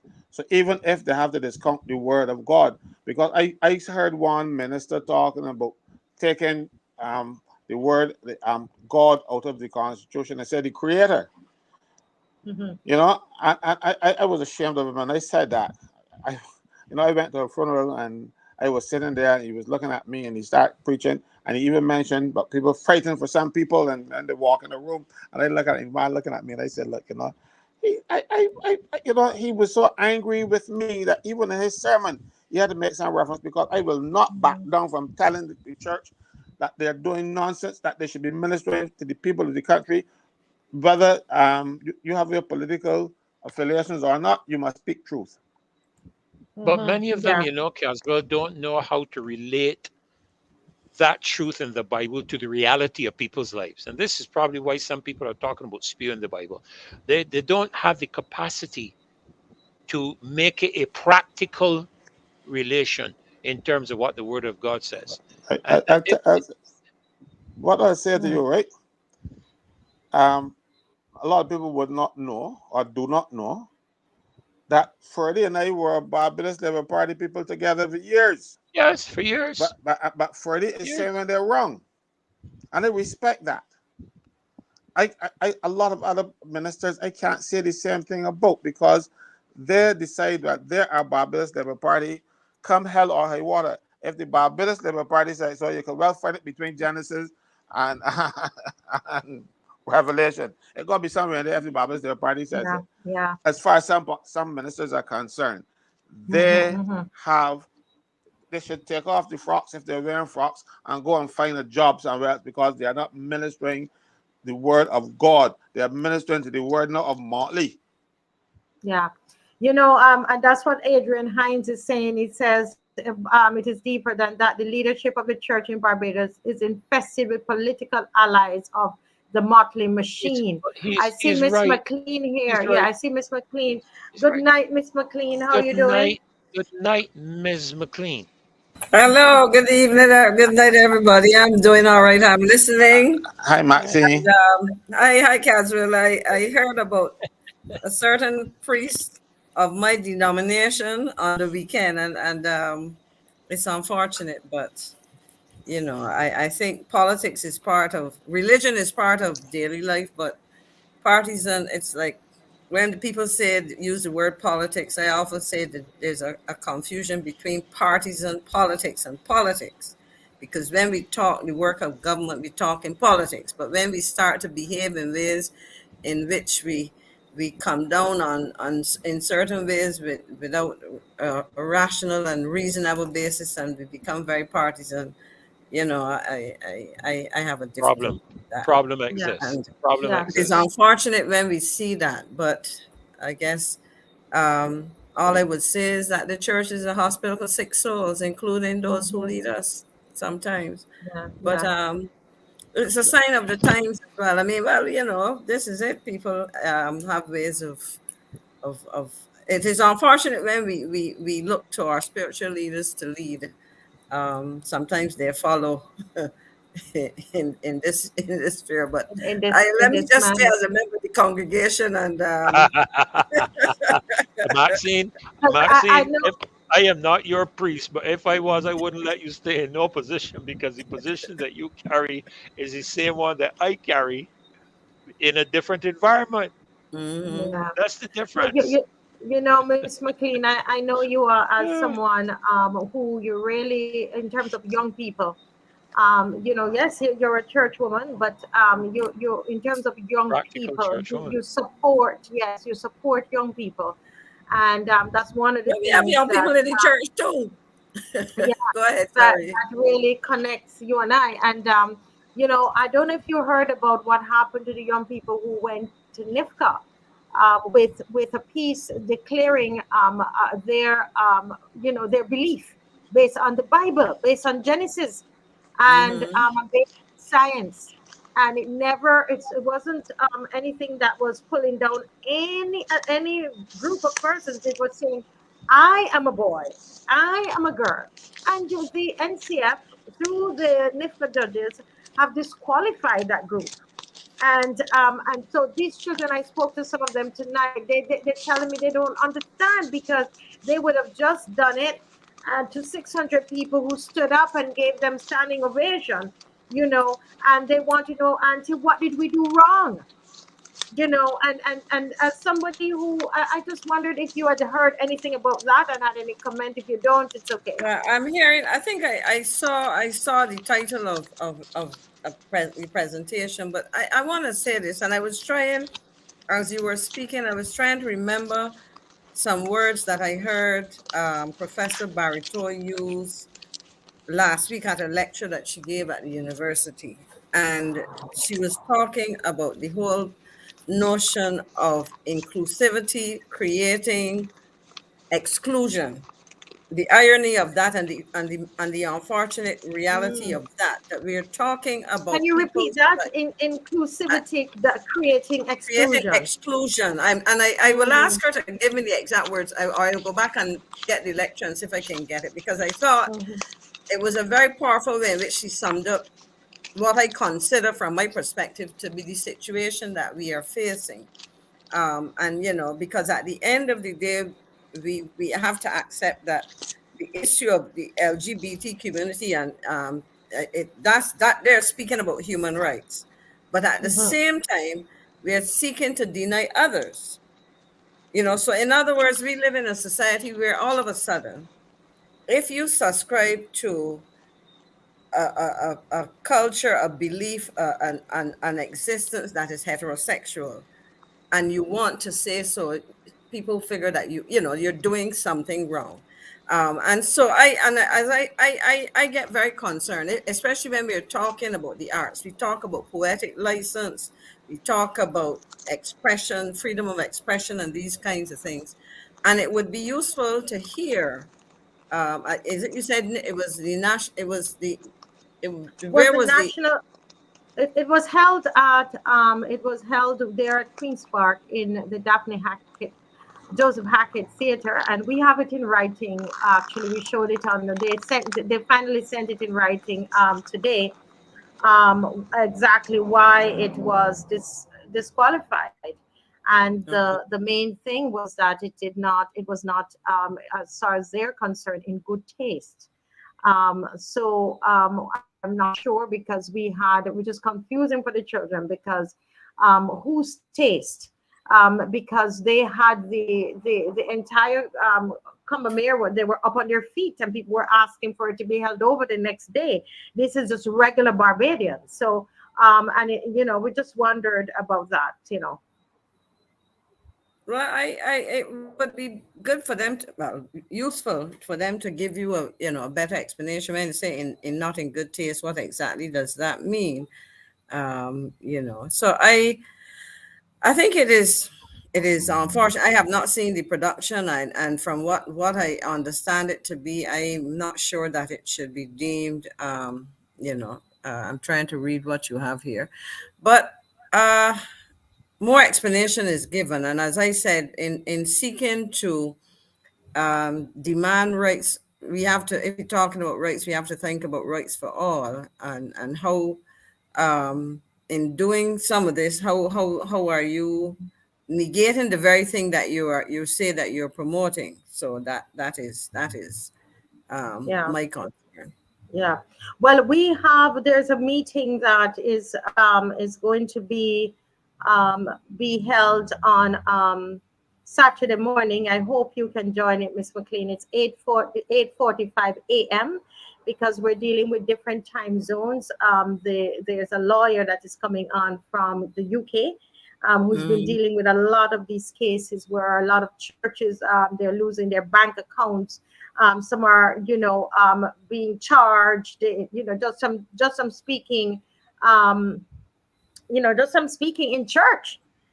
There is a priest who spoke at a school and lost his job. I met a young lady, 25 years old, lost her job because she got baptized and in the UK, and she went to work the next day and decided to talk to people about her salvation and her wow. baptism. And they basically decided that she should not tell anybody at work that, and so she was fired. There's so many cases, and so this lawyer deals with those cases in UK and spreads out to Europe. We also have a Jamaican lawyer who is coming on because she's concerned about what has happened to the children here in Barbados, and believes that the floodgates will open up if the church doesn't arise and do something about this particular issue. It is not just based on our institution. She doesn't see it that way, but she sees the potential of it, that of what it can happen. So that's Saturday morning at 8:45. It's Okay. a Zoom link. I'll send it out, and I hope you can come. But I know there's something else on your mind. What's on your minds? Well, I'm seeing how I can probably connect to it. Marcia, let me put it this way. I think that my official status now is retiree, and that has afforded me the opportunity to do a number of things, to operate at a pace, and be at home in a way that I can, as I say to myself, I've been able to look at Barbados and Barbadians and what is going on around me. And in many ways, and I will say this, I know my detractors will want to cry all kinds of things politics, but I am looking through the lens of a Barbadian who has been able to share Barbados in certainly in the last month, with three groups of people going around Barbados and so on. Um, and I am the way I want to put it is that we need to get Barbados back on track, or we're going to get left behind. And in so many ways, I think, as I said recently, it was a group of Barbadians and others who came here on holiday, schoolmates reuniting and taking what is probably an annual or every couple of years they come home. Then I had some relatives, and then I had a group yesterday of persons from Suriname who some of them had never visited Barbados, and I'm really sorry, Marcia. I was distracted by Adrian's comments. Uh, yes, I was at. That was the last of our public meetings as a member of the Parliamentary Reform Commission. But I will come back to Mr. Hines in a minute. So it's nice to be able to laugh. But my point is, I have been able. Let me very quickly say, because people may be wondering what I'm talking about. I have now had the time to see Barbados physically, through the eyes, through the lens of a Barbadian, but also in a way that our visitors, whether they're Barbadians coming back home or non-nationals visiting Barbados, to see Barbados, whether it is the service, customer service standards that have continued, because this is not new, but have continued to slip. As recently as yesterday, I took some people on a half-day tour of the country, and to see and this is, I mean, some of the areas I went, this is the third time in a month that I've gone those ways, because I had 3 groups of people being here over the last 30 days. And, yes, we've had lots of rain and all of that, but at the end of the day, what I'm not seeing is the level of preparation that would have been made in anticipation of the hurricane season. We have seen, as a result of that, you go where, and I'm talking now about areas where taxi drivers make their living, the grass is overgrown on both sides of the road. In fact, on my second visit, I borrowed the phone of the driver, and called an official of one of the taxi associations, and I said to him, can you please talk to somebody about this? This is, and do something before the start of the season. Yes, it is important for Barbadians, but it is also important for you people who make a living to present Barbados. In other words, I would use the word raggedy, Marcia. I went through Bridgetown today with my sister. I took my oldest sister into Bridgetown today. And the word that I use is shabby. The place is looking shabby.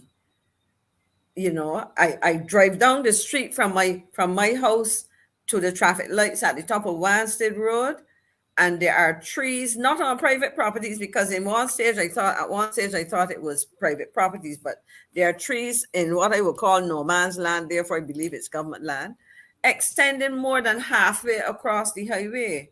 Now, that might be nice for shade, but at the end of the day, if we have bad weather as we've been having, and the hurricane season is not yet over, and with climate change, I recall a couple years ago, Christmas Eve, the tragic situation you had in St. Lucia with flooding and so on on Christmas Eve and spoiling people's Christmas. You drive down, you go a little further down to the bottom of the University Hill at the roundabout, there is a mahogany tree which I worry will fall on somebody's vehicle. It is right next to the installations of the Barbados Light and Power, which also creates another issue. The lights in that area are not working, so when you approach that at night, because of this tree, it is not only leaning to fall, but I mean, some of the branches also are touching almost the roadway, because they're touching the ground a couple feet away. The point I'm making is that there seems to be a total fall away from some basic things that we have been doing. And then on top of that, I look at the performance of our tourism sector. Now, if we are, and I want to say this, that as I listen to the officials, I believe the chairperson of the Barbados Tourism Management Inc. has been painting what I believe she thinks is a rosy picture going forward for the winter. But I started just now to look, because somebody drew it to my attention, because we were talking about the continued reinvigorating, let me say, and the increased performance of our CARICOM sister states. Jamaica, for example, if you listen to their minister, he is presenting information on the sector's earnings and all of these things. We cannot hear that in Barbados. But what we know, for example, is that while, and I'll call the airline, Virgin Atlantic has indicated that they see Barbados as a hub for the region, and that is excellent. What I also noticed, and I can get my cell phone and give you the particulars as well, is that we have seen the size aircraft being deployed in the Caribbean. The seats are reduced, and more importantly, from the perspective of projecting performance, and this is what is worrying to me, is that they're using smaller craft, but we're also sharing those seats with passengers going to Grenada and to St. Vincent, for example, and I believe Antigua. So, rather than come and tell Barbadians what the reality is, because if I had time, I would sit down. If I thought about this, that I was going to speak about this, I could have done some calculations to show you the number of flights, because what I'm hearing from a friend who tracks these things is that we are actually, in terms of some of those flights, Barbados is receiving fewer passengers.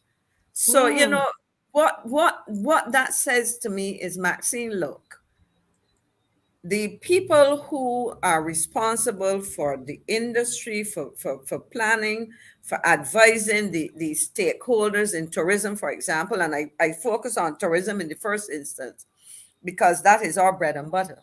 That is where we're going to earn the foreign exchange to pay the import bills for people who, in distribution, the people who import food, who import all kinds of things, give us money if we want to travel and so on. So tourism is what we rely on. So if you're painting a picture, but you're not analyzing the information that you have, so you're not painting an accurate picture. And therefore, so if, for example, I hear, which I thought, because I was boasting to somebody, look, this is my understanding. And the guy said to me, no, stop. Go and look at the size plane. And he sent me the information. Look at the size planes, look at the seat capacity, look, and then break out a smaller. I think in one case, we probably have gone down to about 265 or 64 seats or something. And then he says, break it out, because some of these people are going on to Grenada, and we know how Grenada has been improving. We lost a very important person in the form of Petra Roach to Grenada, and she is working her magic in Grenada. We have seen with the efforts in St. Vincent, they built an international airport, and they've been working hard to get the flights. So what's on my mind, Marcia, is that there are several things that really and truly are bothering me, because, as I said, Barbados seems to be off track. That's my being a domestic tourist for the last month, traveling with family and friends and enjoying Barbados.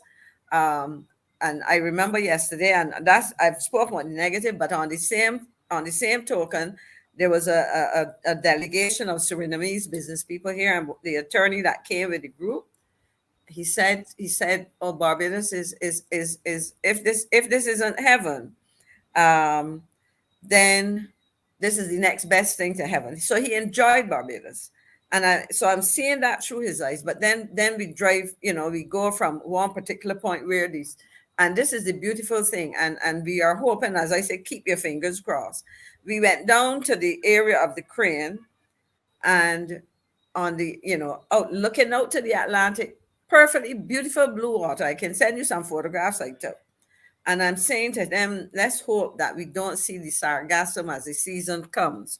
So I am saying, our JV is saying, Marcia, let me just respond to that. Maxine's observation certainly contradicts what the PM reported on Sunday to her party, who lapped it up and applauded enthusiastically. Now, you see, this is where the problem comes. Yes, we have increased airlift, but in the case of the airline that I mentioned, how does that increased airlift translate into what happens before, if in fact what I was sent, and I could pull it up on my phone, if in fact what the person is saying to me is clear, that we are seeing smaller aircraft. Now, the Prime Minister said increase airlift, but she didn't say increase airlift of translating into more planes, but smaller planes.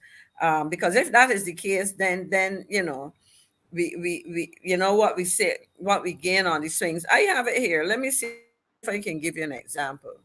The person says Airbus A330, 300, 333 seats, 185 economy premium, economy 48, upper class 31. Then they go Airbus 350, and I think the 330 may be the one coming now.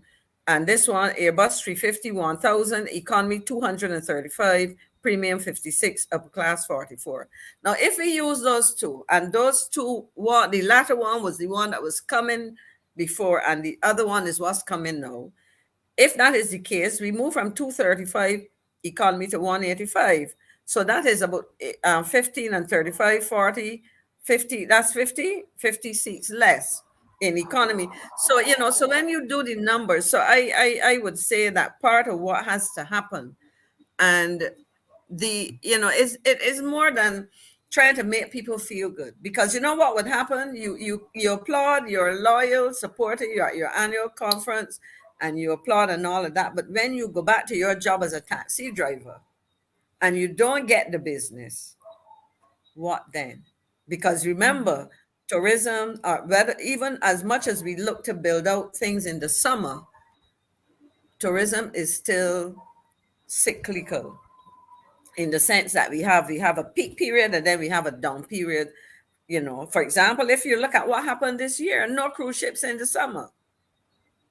So that is the one thing. Another thing quickly, Marcia, because you probably want, you may want to comment on some of those. That is, as I said, that was one of the things I observed and reacted to as I went around Barbados, enjoying, not driving, but being driven and sitting with my family and friends and enjoying some of the sites. And as I said, one of the challenges I have is the quality of service. We have to step up our game.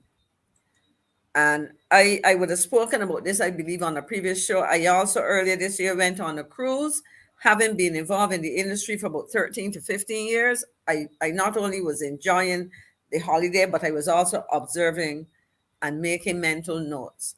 And Barbados needs to put a shine on what we do. The place, we were out front as leader. People came to observe what we did, but they're now overtaking us. And so I await the start of the cruise season to see how that pans out.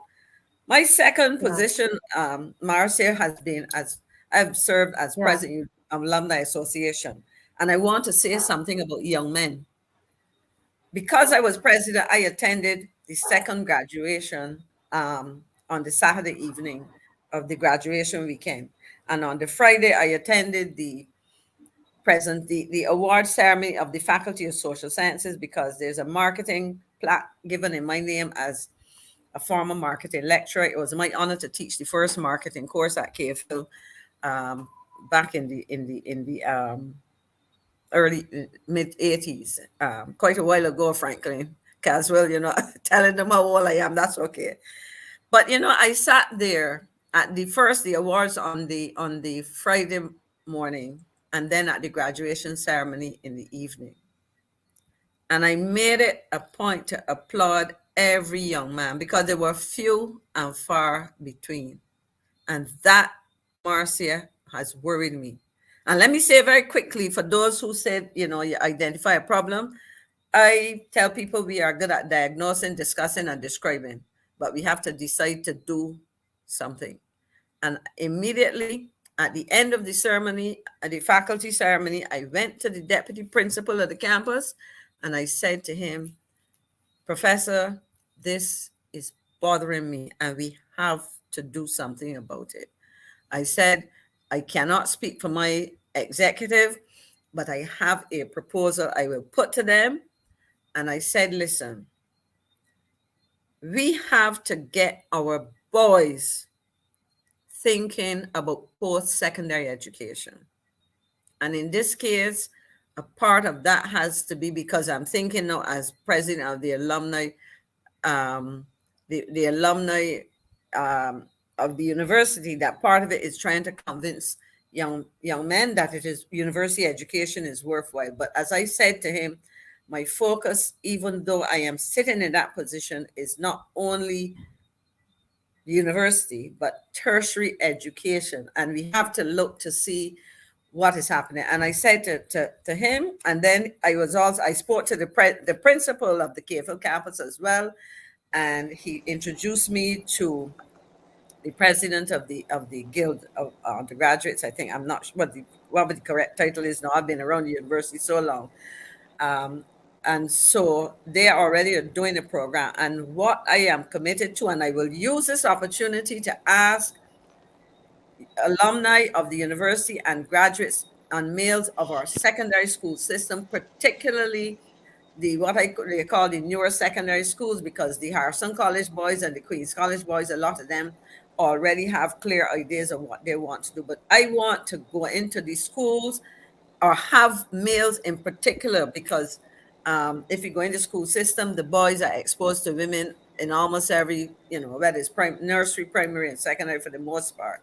But I want our males to work with our boys to help mentor them, to address a number of issues. And part of that is not only recognizing that there's value in post-secondary education, but the whole issue of striving for excellence. This country has been sinking into mediocrity on so many fronts, and it is frightening, because as I look around the world, as I look around the Caribbean, and Marseille, have a particularly love and interest in the continent, the mother country for me, not what we in the Caribbean call the mother country. Africa for me is it. And I keep saying to people that when I look and observe and read and view what's happening in Africa, the young people are thirsting for opportunities. They're seizing them. They are doing some excellent things. We have to get our people back on track. I've said a lot, Marcia. Now, I have to respond to Pedro Gem at the university gone gender foolish too. I don't know that the university. I went to the KFL campus as a student in September 1974, and I graduated in May or June. Well, the official graduation is usually October or September, what it was then, 1978. And back then there were more guys, but there was still a lot of women. I began teaching at KFL on the 15th of January 1982, and I left there in 1999 as a full-time lecturer. And all the years that I taught, there were more females than males. It is what is fed into the system. I was also part of the establishment of the program for gender. So I would have to, Pedro, have to tell me what it means, but I want to say I don't think that's what he means. What he means is that UWI, this year or late last year, they sent out a notice, or what's the word? I can't, a circular. That's not the word I'm looking for. But anyway, information was sent out that within UWI that you have to now start to call people by the different pronouns. Yeah, I think what I will tell you though, I will go back to that, because that was addressed by the former principal of the KFL campus for, and I should use the right title because she's received a national honor. Is it the most honorable? Yes, Dr. Professor Udine Bartow, my very good friend of many, many years. And she spoke to that. And I think sometimes we get something. I heard that, and I remember her, but she spoke to it, and that was not the understanding I got. So I would want very quickly to say that from what my good friend said, and perhaps I'm not going to belabor that point, but I think in all fairness to the UWI, that campus that I know and what I saw, when I heard that, I said great, because I had heard what was happening. No, that, so I would want these days find that clip so that you get to understand, because sometimes because what was read, we're going by because I read it. So then if there's another explanation, they would need to come out with it. But anyway, let's not get distracted. Let's not get distracted. I wanted to hear as well, what your thoughts are on the issues that Miss McLean has raised about like the rundown town. I call it rundown because I told my husband, I said, this is not Bridgetown that I came to know. So what are your thoughts on some of those issues? Well, Ms. I will Franklin? address the rundown tongue. It isn't only rundown tongue, it's rundown Barbados. The whole country is gone to hell with the repairs and refurbishment and stuff. It just seems that the country is just looking old. But I want to deal with the aspect of Maxine's speech that she talked about the men at the university. I live right near the university, not too far from Maxine, so you know how far I live. I just, when I walk in my dog, I was back by the house sometimes and things, so it's me. But I pass UV at least twice a day. And sometimes when you see the people walking into university, you would think it is a girls' school. And if you see fellas going to university, 9 times out of 10 they're dropping their girlfriends to university, and then they're driving coming back out. It is a problem. I don't know what role models the men have, and it's not our university education is not attractive to them anymore, because a lot of these young men just want to make money quickly, and a lot of them don't realize that you make money quickly, but then you don't make a lot of it later on in life. It's the graduates that make the money, but they want it now. That is one of the problems. Also, in my mind, one of the problems, and I've been talking about it for years, mixing boys and girls together to study. I can tell you my own experience, and people laugh when I tell them all the time. I mentioned it to a former chief education officer, now deceased. I told her, look, when they brought girls in the common mirror, those pheromones and stuff about the place, man, had me so hot and horny as hell. I couldn't get any work done. There was one particular girl, I could smell her from a mile. And and I would ask the fellas, you smell her? And they would tell me, no, I smell nothing. I said, but the girl smells so good. The fella's dead, and unfortunately for me, or unfortunately for the kids, maybe I smell good to her too. And I was distracted. I could, maybe we were in the same class together. I couldn't get any work done. All I could do was surrender to the biology. Not that I ever did biology, but you know what I'm talking about.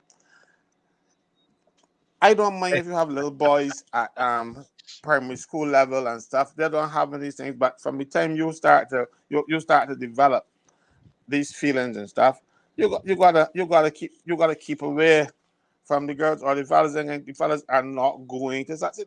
And the girls somehow remain more focused than the fellas. The fellas that the Lazaretto dog, they said died in St. Philip. This dog almost died at Common Mare. I'm telling you, I can't believe this. people will laugh, but it is true. The boys are distracted, and the sense It's a of strategy. It's a strategy, Caswell. So I don't know if it's strategy or not. What I'm saying to you is that we young boys, when we were young and stuff, when the girls start noticing you thinking those pheromones about the place, man, you thinking about one thing: propagating the species. We know that we had two genders, and we were trying to make sure that we get closer to the other one. No, yes. I want to interject here. I am the mother of a son. He was 32 years on the 20th of October, as you know. Yes. Yes, a good fellow. But when he went to two things. One, when he was choosing schools, he wanted to go to Combermere, and he was upset with me because I didn't put it as first choice, but he ended up across the road at Queen's College. And I said to him, well, at primary school, there were girls in the class. No problem. Because I remember he came home from at nursery school and told me he had a girlfriend. And when he called her name, I said, sorry, she's your cousin. But I said to him, in all seriousness, you will go to school. You will be distracted if you're not careful. The reality in this world, you have to function alongside women, and you need to stay focused. But I understand the plight that you're saying. I remember talking to a former colleague in one of the companies on which I sat on its board. And he said that from the time his son started secondary, all of a sudden he was bathing himself in his father's cologne and all of these things, which is not usual. But I don't have a difficulty with co-ed school, but we also have to recognize that boys and girls mature differently, and they have to be treated differently. So and maybe if we have choices, because I heard of an experiment done at one of the secondary schools. They had a mixed class. They had an all boys, all girls, and the results were that the mixed class did better. The students in that class did better. The boys, apparently, all the boys together. I mean, that may just be one example, but I understand what you're saying. But we also have to find a way to help our boys deal with that, because some of the girls, as I said, because they're a little bit more mature and so on, they tend to make it difficult for the boys if the boys are not assisted to work through that situation. Yeah, I want to say something here, Miss McLean, and I live in a house with boys or men, 3 sons and my husband. And one of the things that I've learned and I'm learning is that we need to listen to them, because here, Caswell, I was just really listening, because I never thought of it the way he presented it. And I think that's right. yes, I think if we want more men in the university, we really need to stop and listen to what they are saying. Not necessarily that they're all saying what Caswell is saying, but really listen to. Let's get to the root of it and hear hear their thoughts on it. I just wanted to interject that. But I want to ask as well how did he manage past that? Because I don't think he was. I mean, he was distracted forever. How did you get out? Yeah, and also he was making a point, and I know we're laughing, but I really want to get to the point he was making about these why we don't have more men in university. But I was talking about the men not being in university for all those reasons. One, when you have them, they won't be men, really men, and to show the girls, so they're going to make money, and they're going to take that same money and buy a car and carry girls to university. You know what I mean? And the girl can get a car eventually, and she can get a BMW, and he can still be driving a little thing all over the place, but the girl is going to be earning more. And that is the problem, because they don't understand. They really do not understand, because they're not thinking along those lines. I got money, no, but he making $500 a week. The girl will go to university and she was crying and suffering. Her mother would give her $20 a day, that kind of stuff, if so much, and she will go to university. When she comes out of university, he will still be making $500 a week, but now she will be making $4,000 a month. Or $1,000 a week. So the guy he want money now, but the girls seem to be smarter, and that's probably what the girls are getting. But I don't hold you. I don't have no problem with girls, and I had 8 sisters, and 6 brothers too. But that's another thing. You see, so I had this thing in my genes where I had to control it in order to study. I will pray for you guys. Please do. Please do. Please do. But what I'm saying to you is, it is a reality. I'm talking about. I don't know if I can't say if I'm a victim or beneficiary of what happened, because I enjoyed it. But so I don't know if I was a victim then, but and I was probably able to do better than some of the guys, because I fought it as best I could. I fought as good as I would normally fight. The fighting was not as vigorous as I would normally want to fight, because I was enjoying the battle. So that is one aspect of it. And I'm thinking, and the other one with the fellas who want to show that men are going to earn money quickly and then don't go and study. And see, our men have been failing society. They have been failing. You realize that, first of all, and that's been going on for a long, long time, mothers, and I come from a 2-parent household, but my mother was in charge. Trust me. And I knew it. I think I remember the last time she put it on the stick. I mean, I was 16 years old, big man. He's telling me the stick, yeah, 2 latches with it. So, and I was bigger. I was bigger than her then. You know. So, but the mothers have think when you go into the schools now, you have a majority of female teachers. Yeah. And the men again think that they're gonna make more money, and sometimes they're not even patient enough. So to wait around and go and study, but the women go and study. You don't want some dumb fella to come and teach your children. So if you don't go to university, you don't go and study, then I don't want you in the classroom, no teaching the children what little you know. Again, we have to find a way to get men into the university, and also find things that would attract men into the university, because I think the offerings are not attractive enough. I remember going to the university. They asked me to attend a panel discussion, and I thought they wanted to hear my views. I don't know. They wanted me to say what they wanted them to hear. I don't know. So they asked me what was the threats to industrial relations in Barbados, and I said, well, I was the last person on the panel to speak. They had a lot of lettered people on the panel, and they can speak pretty like them. So I said, well, the biggest threat to industrial relations in Barbados is the program you got here at KFL. You're not meeting the needs of the people who actually come out the program. They can't hit the ground running when you live that program. They can't go into a workplace and be HR professionals or anything like that. Your program is not working. You need to go to the Labour College. And I was actually bigging up the Labour College, despite I made them compete. And I said, you should need to go to the Labour College and accredit the courses that they do there, because that is what we actually do on the ground every day. I attended the Labour College on a couple of occasions, and I learned from them. Some things I learned from them, I still use day to day. Mind you, I went to George Mini Center for Labour Studies. I went to the ILO Center in Italy, Turin to be exact, and I had nice trips. But the better training that I got was locally. You see, so we need to make the courses relevant and appealing to boys to get them to come into the university.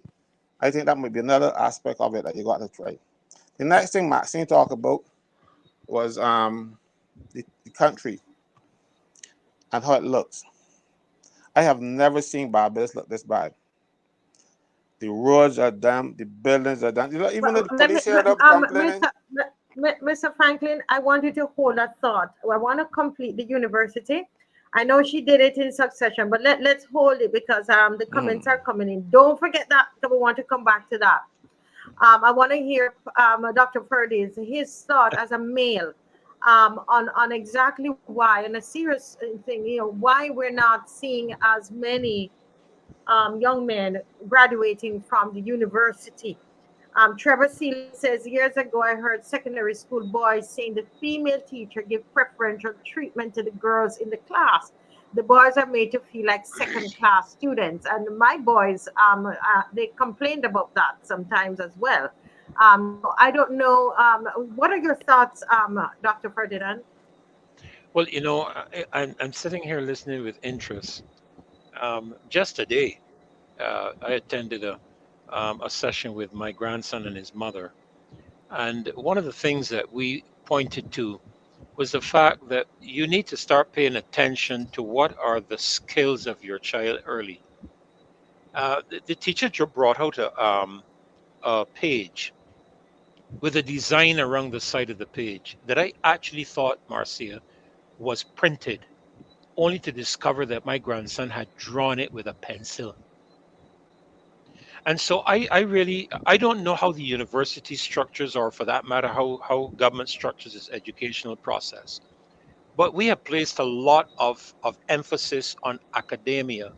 And we have a lot of young men in the country that are skilled. And when I say skilled, I'm not necessarily talking about plumbers and electricians.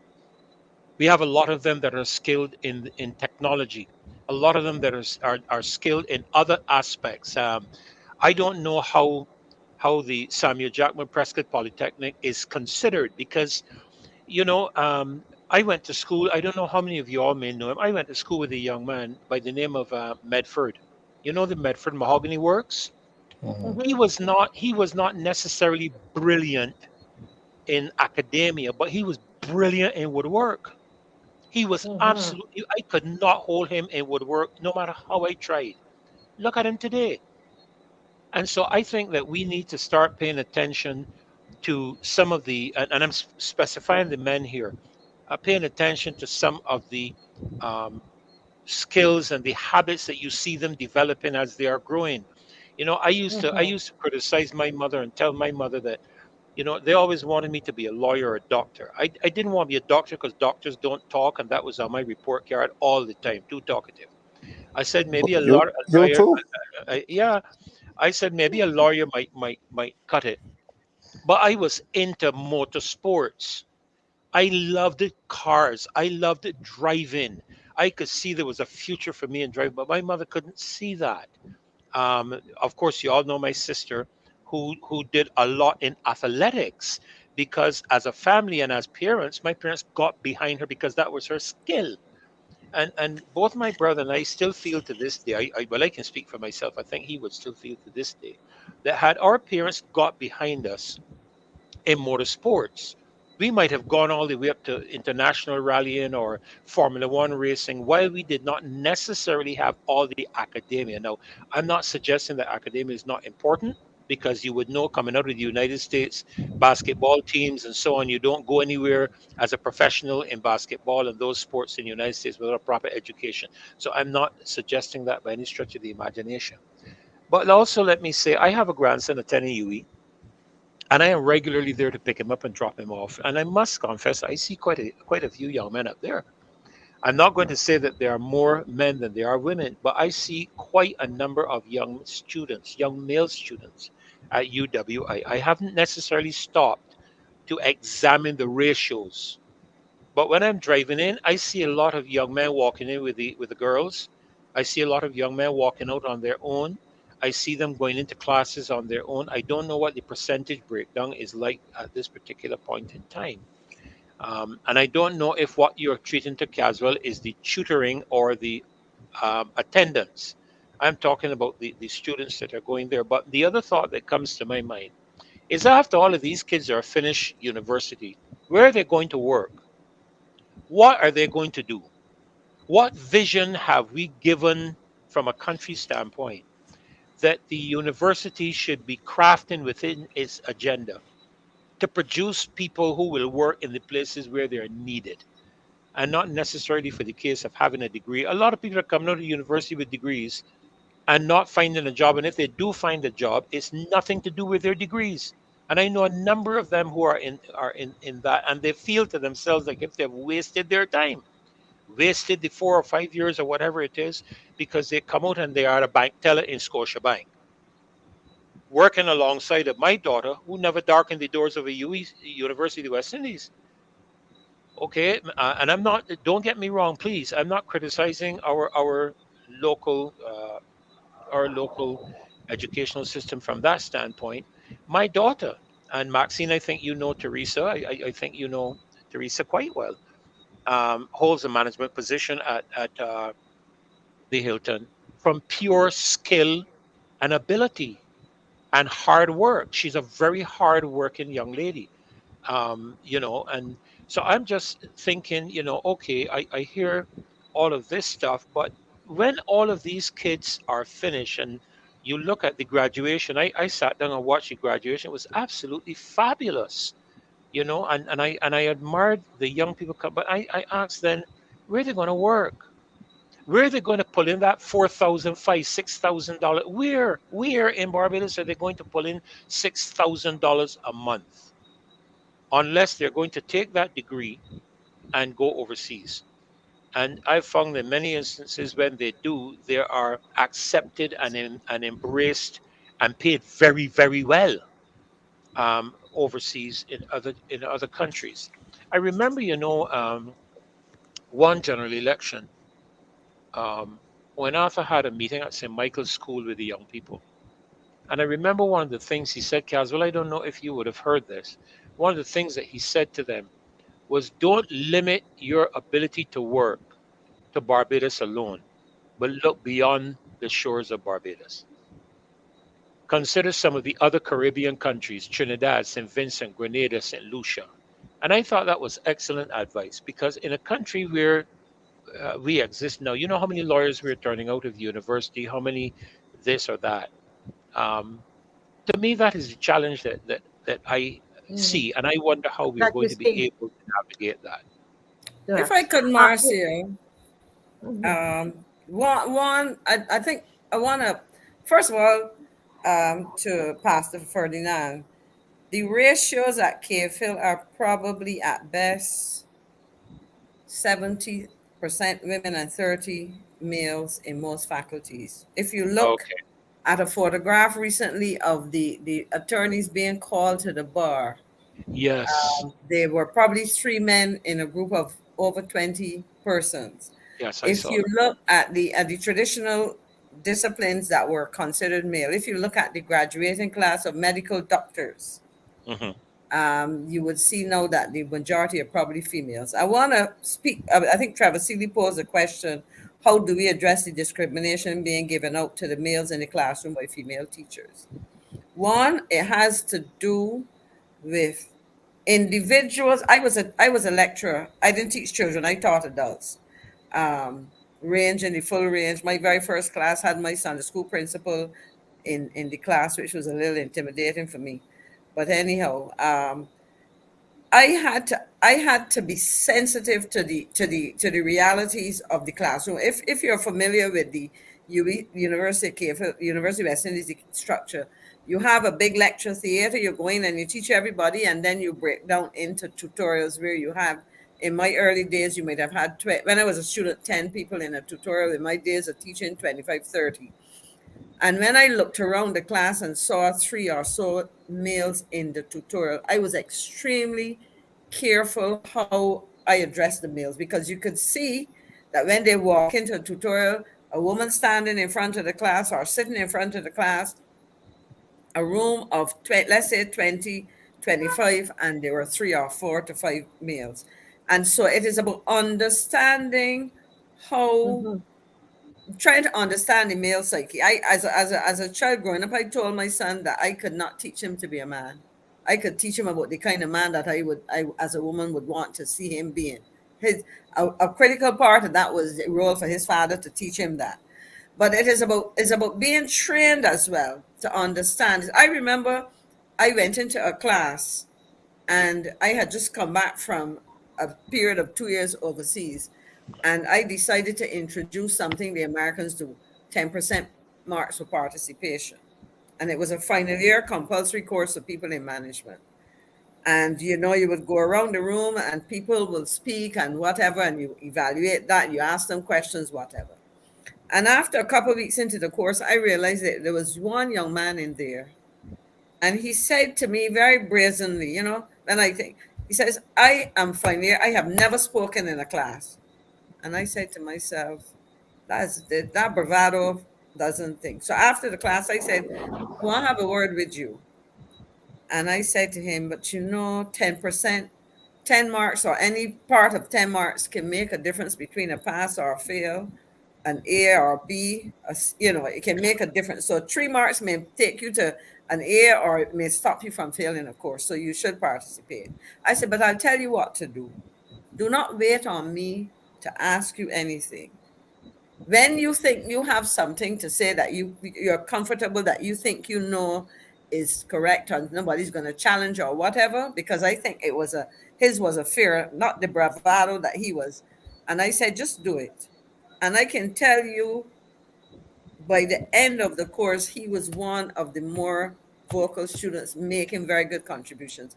But obviously, somewhere in his experience, his mindset, his psyche, whatever else, was, "I do not want to look foolish in here. I do not want to run the risk of saying something and have somebody critique it or whatever. And therefore, it's best to keep my mouth shut." And so this attitude, well, I've never spoken in class and this ain't going to happen now. And I could have responded in class and said something, But I said, no, I will speak to him, you know. So I think the sensitivity of the teacher, and it that doesn't only apply to males. You need to understand try to understand the personalities that you're dealing with as well. I mean, you may Yes, have yes, a group of yes. all females or all males. Yeah. Some people are extroverts. I'll say this and stop. I had a mature student in the class. This was a male who taught primary school, who would stand up in front of a class of children in primary school and teach them and do it successfully. But when it came to presenting, because in tutorials you as a student you presented and then there was a discussion, and he came to me and he was literally physically shaking, saying, "Look, I am not comfortable presenting in class." And the way he said it and his whole, you know, what the state that he was in, I said, "Okay, I'll tell you what. When you have to do a presentation, I would read the presentation." And I told a little like pastor, I said that he was suffering from laryngitis the day, which he wasn't. But You're he would forgiven. have gone to pieces if he, and I read the presentation, excellent presentation. But for him, for whatever reason, as an adult, a teacher of children, he could not do that in front of his peers. And so I could have had a bad attitude and said to the child, "But you're a big man," you know, or something like that. But so in terms of Trevor's concern, it is about getting those female teachers to understand that there are different styles, there are different ways they have to deal, different behaviors exhibited by boys and girls and whatever else. That's my take on it as a If female. if I Yeah. can jump But in, But if I hold can a jump minute. in here, Mark. Let me get Caswell in on it because he hasn't had a chance here. Just a you see, I moment. always, I always try to say things as I see them and not what people like me to see them. When I went to Combermere School, in the early days before they had girls coming in, the guys would, as soon as they eat lunch, or even rushing past it with the lunch and not eating, to play cricket, to play football. But if you go to Combermere School now and you see the boys, they're paired off under the trees. The cricket grounds ain't using no more. You know, the fellas are playing the football and that kind of stuff because now they got something that's more attractive than the football and the cricket and that kind of stuff. So that is one of the things I tell you about. The mixing of them change the culture, right? That is why we ain't winning nothing now, you know, because but the fellas don't play the good cricket no more because they're not the practice anymore. Look at our teams. We are losing because that's one aspect of it. But the other aspect is the teaching in the classes. You have a lot of female teachers that want fellas to be genteel. Boys are not genteel. My son, he used to come home on evenings. I had to change. I would have to change him twice a day. When he get the way he looked. But just one day school because as soon as he got to school, he out there running around the place, sweating galore. I remember one day I dropped him to the West Terrace. And when they got on the bottom of KFL, I forget to give him money for lunch. And when they get back up there, no traffic, the boy just soaking wet and sweat and stuff and the shirt tail out and every kind of thing. I give lunch money back down the road. But the teacher wanted them to sit down in the class, not him. You know? He was a little boy. Little boys just ramble and mess up and do them kind of stuff. But no, you got little boys and they're smelling sweaty. Now at school, when you got the girls and you want to smell sweaty, same way you're saying he want to put on all the cologne and thing. You know, because he want the girls to smell smelling good. You know, you don't think he word correctly. So that's why he put on That was somebody else's son, not my son. My son was always a scruffy boy. you know, but what I'm saying to you is we do not understand boys in the education system, and I think that is the problem. And but look at the Ministry of Education, the nuisance at the top. I mean, the minister. I can't mix up. But the minister at the top is a woman. Sorry, I said nuisance, but I meant minister. The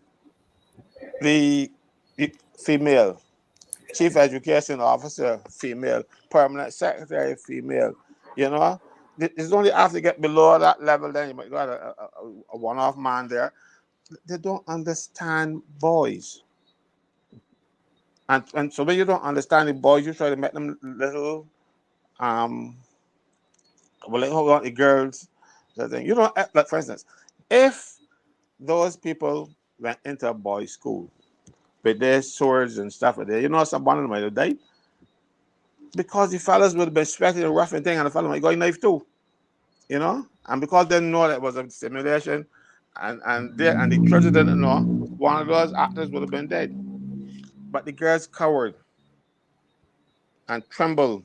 Teachers tremble and all kind of stuff. But we don't get that aspect of it now. We're talking education. So, and boys, we need to cater to the boys. You know, one time, you see, we went too far east and ended up west because one time the girls were in the minority. They had, you had to create opportunities for the women, and you keep on creating opportunities for the women and stuff. But then something had to give, and it was the men that gave. Now that the women are, and I don't have any problem with that because I know, trust me, I know. Even without university education, women are the best economists. Look at my mother. My mother raised 9 of us, you know, and be at every day, you know, and she worked in the plantation. When I start to work, my first paycheck was more than my mother ever worked for any month. So, and she was able to manage the thing. So even without education, the women have that, Yeah, but Belgian women got that have net. that knack, Saint Lucian wants to. right? Have that knack. I can speak to that because my mother-in-law is Belgian, and I know her qualities, you know. And so the women have an like an inbuilt um, ability, and then now you put them more on their side again. The problem with women before is that women were not allowed to excel in a man's country. When you take those shackles off, like for instance, in the old days, if you were a female teacher and you got married, there was something called a marriage gratuity. They give you a gratuity, like go home, you can't be married woman and teach and teaching. You got to go home and get children for your husband. And if you got a child out of wedlock and you were a teacher, that was enough to get you out of the classroom. That is why you would see a lot of the old head teachers, female head teachers, didn't have children because they had the law did not allow them to have a career and a family at the same time. So when you took away, so men made sure that the women did not excel. And that was the problem because the men weren't taught. But as soon as you get the women with those shackles being removed, then look, education system, 90% of the teachers are women. Because now you can have a baby and nobody look down on you if you had a baby out of wedlock and still go to school. In those days, whew, you know, you were the worst thing in the world to get and come and stand in front of children pregnant. Not even married, you couldn't do that. So now we have addressed that, but we've gone too far in addressing it. Right. Swing the pendulum, as they would say, the other way. Let's have Pastor Dr. Ferdinand, your last comment on the school. Because we have I less wanted than to, 30 yeah, minutes, I and we want I want to wanted go to on the other topic. yeah, I wanted to say this. You know, I let me commend my grandson's teacher. I sat in a session with her this evening, and one of the things she was trying to say to our grandson is to get him to come out because he wouldn't express himself. You know, he wouldn't come for, and she was there. No, you know, anytime you have a problem, you have to learn to express yourself. You have to learn to speak, and she was encouraging him to speak out, to speak. I really have to commend her, because it's something that I thought was really, really interesting, because I am doing that with him when he's by me. I'm always telling him that. But I was happy to see, as a female teacher, she was in the classroom telling him, you need to express yourself, learn to do it now, because when you get into secondary school, it's going to get tougher in secondary school. And when you get into university, it's going to get tougher in university. And let me just end with this comment. You know, Marcia, we had a little exchange earlier with Reverend Vincent. The Bible is good, you know. Proverbs 31 talks about a good and industrious woman and how she runs her business and how she looks after her family. But if you check the opening verses, it talks about how her husband is sitting in the city gates. And the city gates were the places of governance. Okay, so we have the balance of the men operating in the space where there's operating, and the women encouraged to operate in the space there where they're supposed to operate. And I am always talking about the design. God has not designed men to be women, and He has not designed women to be men. And we need to find out in terms of that design how it applies Tell the NCF. that how it applies in terms of the things we're talking about. You know, I don't know if you've ever seen that video, Marcy or Maxine, where the gentleman is talking about how the two different brains are wired, and he's showing how the brain of the woman is wired with all of these all mix up things, and the man has to be so structured and so on, because they're two different designs. My wife is a natural at finance, a natural at finance, and I have to put it down like Caswell says, women just seem to be naturals in that area. I am not intimidated by that. She runs the finances of our home. I am not any less a man. And there was a point in time when she was actually earning more money than I was.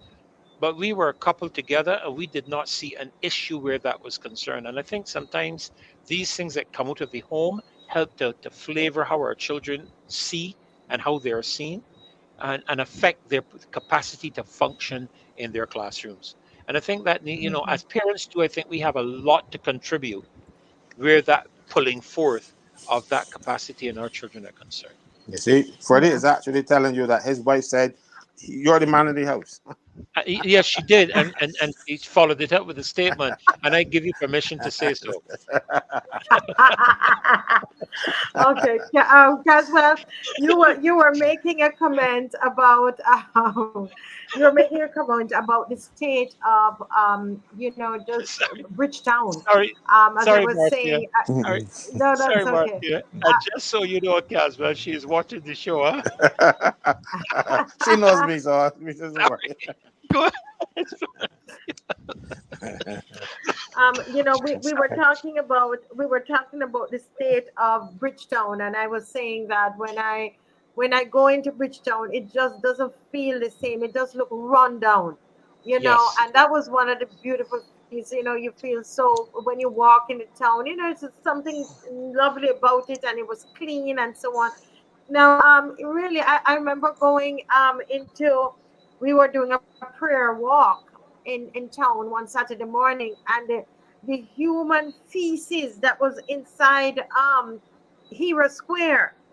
Yes. I'm Yeah. like, Oh, oh my God, it was just the place just run down the little they had a little fountain there. Everything does look bad, and I'm saying, wow, this is supposed to be we're supposed to be a first world. This doesn't look right. I'm saying don't expect tourists to come into town. Is it that we're neglecting Bridgetown now and we're doing everything in Warrens? What is going on? Caswell, No, you were commenting on that. no, we are neglecting Barbados. Not only Bridgetown, it looks worse in Bridgetown because Bridgetown is the capital, and your capital should be pristine. But you got potholes galore in Broad Street. Cut there. Send somebody out with a couple of shovels of grits and tar and fix everything, or do or pave it over, whatever. But Broad Street should not look like that. When you see, you judge people by how they look. And don't tell me that you don't do that. If you see a fella coming on looking like a ruffian and he had a sword in his hand, you can run because you think he can use it on you. A guy in a suit coming on with a sword, and you see with that sword, you but figure well, you can't with somebody and you walk past it and nothing going on. Your appearance. Same thing with the city or any place that you go. When you look bad, people look down on you. You gotta look good. And Barbados is looking bad. Leave the city, cross the bridge, go up Bay Street, all the way to Oysters.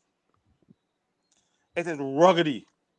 The roads, I stop going that way now unless I have to. If I I'm went going to there this, Oystens, yeah, I go terrible, up the highway and I terrible. come down Oystens Hill. If I go on it, I want to just take a nice leisurely drive up to the airport on the east on the South Coast Road because the highway used to be blocked from Wildy, and I could have gone up the highway and get no traffic. I can't, but you won't get much traffic now because people frightened to get those roads because the roads full of holes. Go through the country, look, go through St. Thomas. I see this way from that Lester Vaughan School, just club here. Where you go from Lester Vaughan School all the way up to Hillaby, and St. Andrew, and then and beyond. The whole place up is just a series of potholes with a little road in between them. You Went know, there this and evening. Absolutely correct. and I don't understand if government ministers don't live here and they don't see it. But I know the prime minister don't live here, but the but the rest of them, they must be able to see. You know, Maxine laughed when they say prime minister don't live here. Maxine, trust me when I tell you that in order to pay taxes in Barbados, you have to be here for 183 days. I don't think she will qualify to pay taxes this year. And as a friend of yours said to me, she would be counting among the tourism statistics. Um, but she's not. I don't know if she drives on the road or whatever. But nobody seems to be seeing. MTW people are up there sitting down, doing very little when there's a lot to be done. And again, and one of the reasons for that is they, instead of letting the MTW people who are experts on building roads build the roads, they go into the private sector and get their friends to build roads who can't build roads. And 6 weeks after the road finish, it's into holes again. I remember by Combermere that the stretch of road by the Combermere coming from the stadium and come around to the just at the junction. That they paved that it was about 2 years now. And a container truck came down that road just after it was paved, days after it was paved. And the container truck applied the brakes and the road went along with the truck. And they had to go and pave it back again. The people don't know what they're doing, but they got political friends. So if you don't care how much money you're spending, you're not getting quality work because you're giving it to your friends and you're leaving the experts in road building. Freddie can tell you, those old guys used to build roads with big rocks and then put That's marl on right. top of big rocks. Now you're building a road My, with bare marl and then the rain can wash out all the marl. That my father it was doing that. Yeah, My dad because the was doing water, you see, the water would run through the big rocks, and go on about its business. Now all the water runs on the road. So as soon as you have you rainfall breeds potholes in Barbados. And because there's so many badly built roads, and these roads are built to mash up quickly, because these people are doing it for a profit. Mm. It is that. like the stuff that you buy overseas. If you buy something from Cuba, your grandchildren will get it. Now, if you buy something from China, you will have to go and buy one next month because the cheap stuff that you get, because they want to keep selling you all this stuff. I remember a friend of mine imported some fridges from Cuba. The fridges were mashed. He said, "You got to push it to the bin and see if it would mash up." It was ugly. It didn't have anything in it, but it worked well. We have people in Barbados who can build roads, and they're sitting down at MTW doing nothing or precious little while the government is allowing people to build roads who can't build roads, so potholes.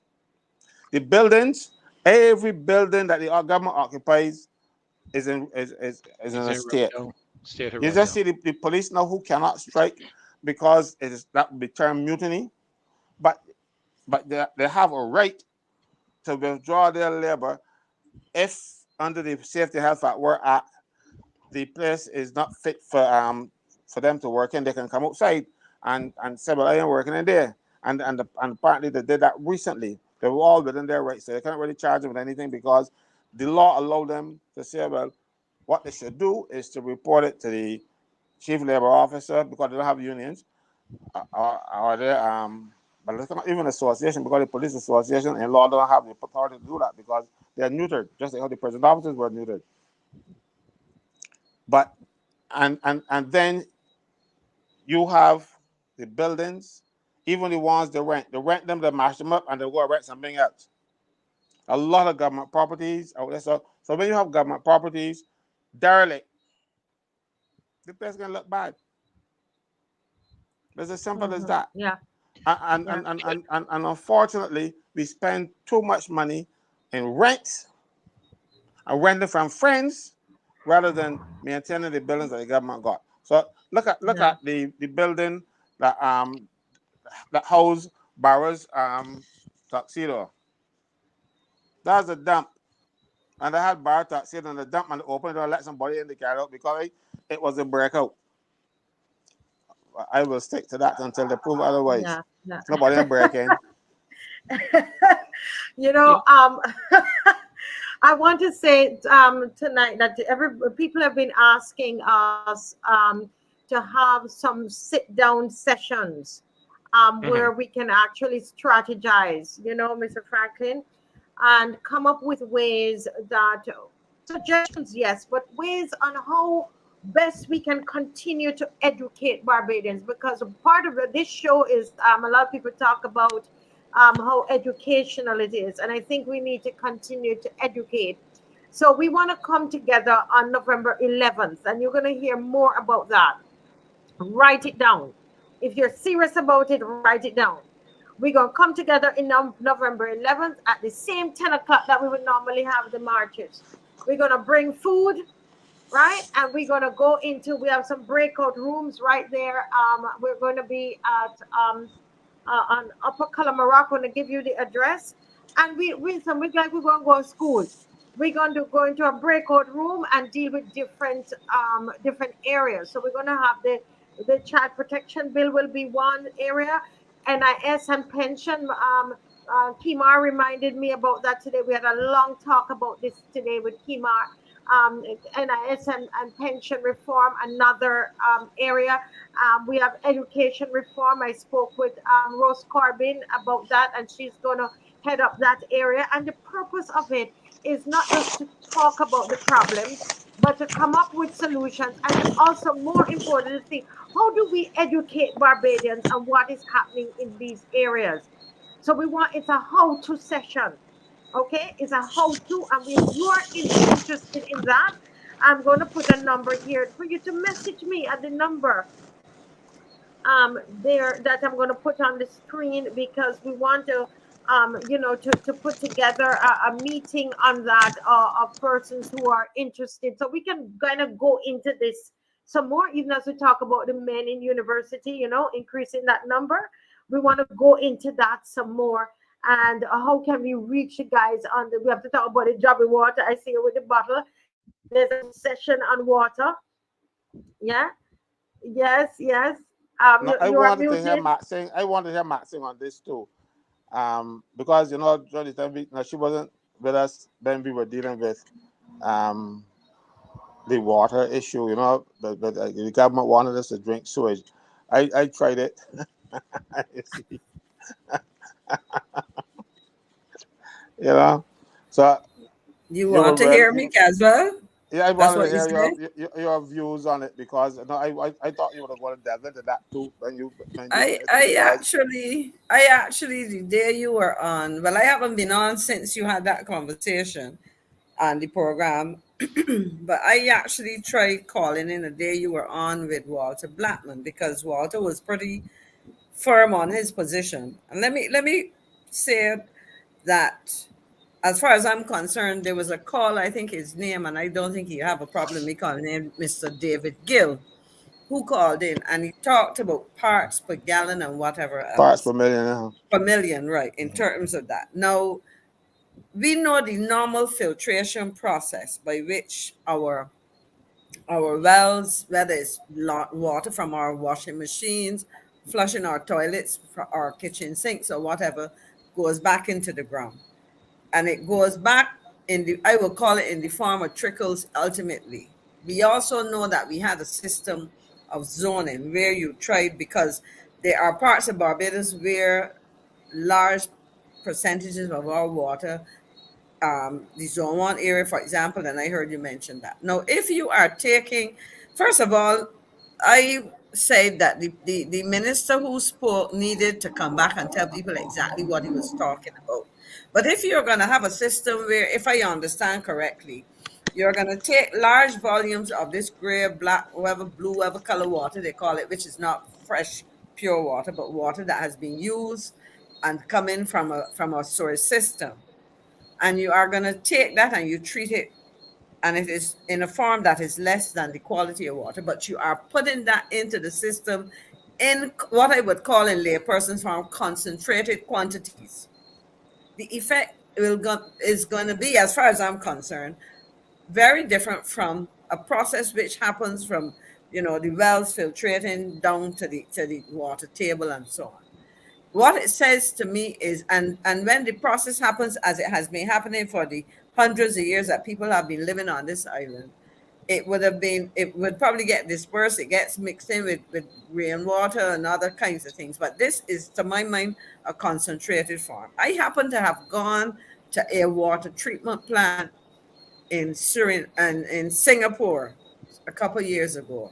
And when you look at the systems that they're used for testing and all of these things, let me know exactly what is different from what's happening now in what you're doing. So, I mean, I hear this notion has been happening all the time. It has not been happening all the time in the way that they say it will happen in the future, right? And the question, therefore, is given the difference in the quantity of water, where are you going to put it, how are you going to inject it into the system? And what are the consequences of the injection in that particular way? The houses across, yes, I live in St. James, South like you, Caswell, and this is a very dense, if you look at the part of the parish or the constituency, it is densely populated.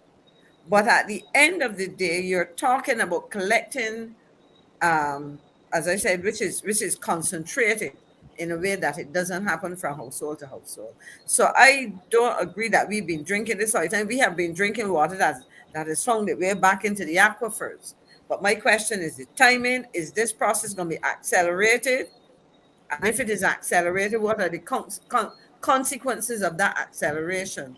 And so is the process in terms of timing, is the process in terms of volumes, is the process of where it's going to enter the system, is it going to enter the system in the same way that is scattered? I don't think so. So in essence, Marcia lives in St. Philip. I'm not sure where Pastor Ferdinand lives. St. George. Caswell, you and I live here in Oxnard's West Terrace, Wanstead area. And so as we use our systems, there's that dispersion. Yes, it goes down there, but the process is somewhat different. So I heard my good friend and your up and on brother being very strident in his arguments against what you were saying and so on. But I say that when you are altering the process to impact on the system in a different way, we have to ask ourselves what's the consequence. And as I said, I came home from Singapore with a bottle of, they called it New Water. And to be honest with you, I didn't drink it because even though I might have been drinking it when I was there. Now, I want to say this to Barbados, it is wanting to know what you're eating. If you don't know what you don't know, don't hurt you, as they say. But once I knew it was that, it was nice to look at. I brought it home and it probably ended up somewhere in the cupboard or something. I don't know. But yeah. I want to say this to Barbadians, though. We also have to be careful with what we buy in the form of bottled water. Yes. I happen to have worked at some point in my life at the Bridgetown port. I also happen to know something about the testing processes of this. I also happen to know that on multiple occasions, shipments of water have had to be disposed of because they were contaminated. I would also say this. I spent 2 years of my life in Baton Rouge in Louisiana. And I remember when I first got there, because I came from a country where I drank the water from the tap. And I started drinking the water. It is a little funny, but I drank it. And then I started having an issue, and I thought I might have been diabetic. And I remember talking to a Black American friend of mine from New Orleans, and she said, she was at school with me, and she said, I was telling her, I'm wondering if I'm diabetic, because this thing obviously was creating some problems. And she said, you drink that water? Because when I investigated the water in Baton Rouge, They had all kinds of issues. And so she said, I don't even cook with it. Well, I used to cook with it after. But my point is, I hear what people say about what has happened so far, but they need to tell me what is the difference in terms of the system. And I repeat myself for emphasis. When we take this water and process it, in fact, we need to hear exactly what we're doing, because you heard one thing, we're going to be drinking it. Then we heard, no, we're going to have that. It's going to be used for something else or the other. And so my question is, as with a lot of other things, come to me straight and say, listen, this is the decision we have taken. This is the process. This is what we're going to be doing at the Barbados Water Authority. These are what the engineers, the scientists, the whoever will be doing once we treat that water. And I call on Dr. Mwanza to come and tell me, because I heard him speaking a lot about it. He was one of the spokespersons. I think he's not a consultant at the Water Authority. He's not an employee anymore.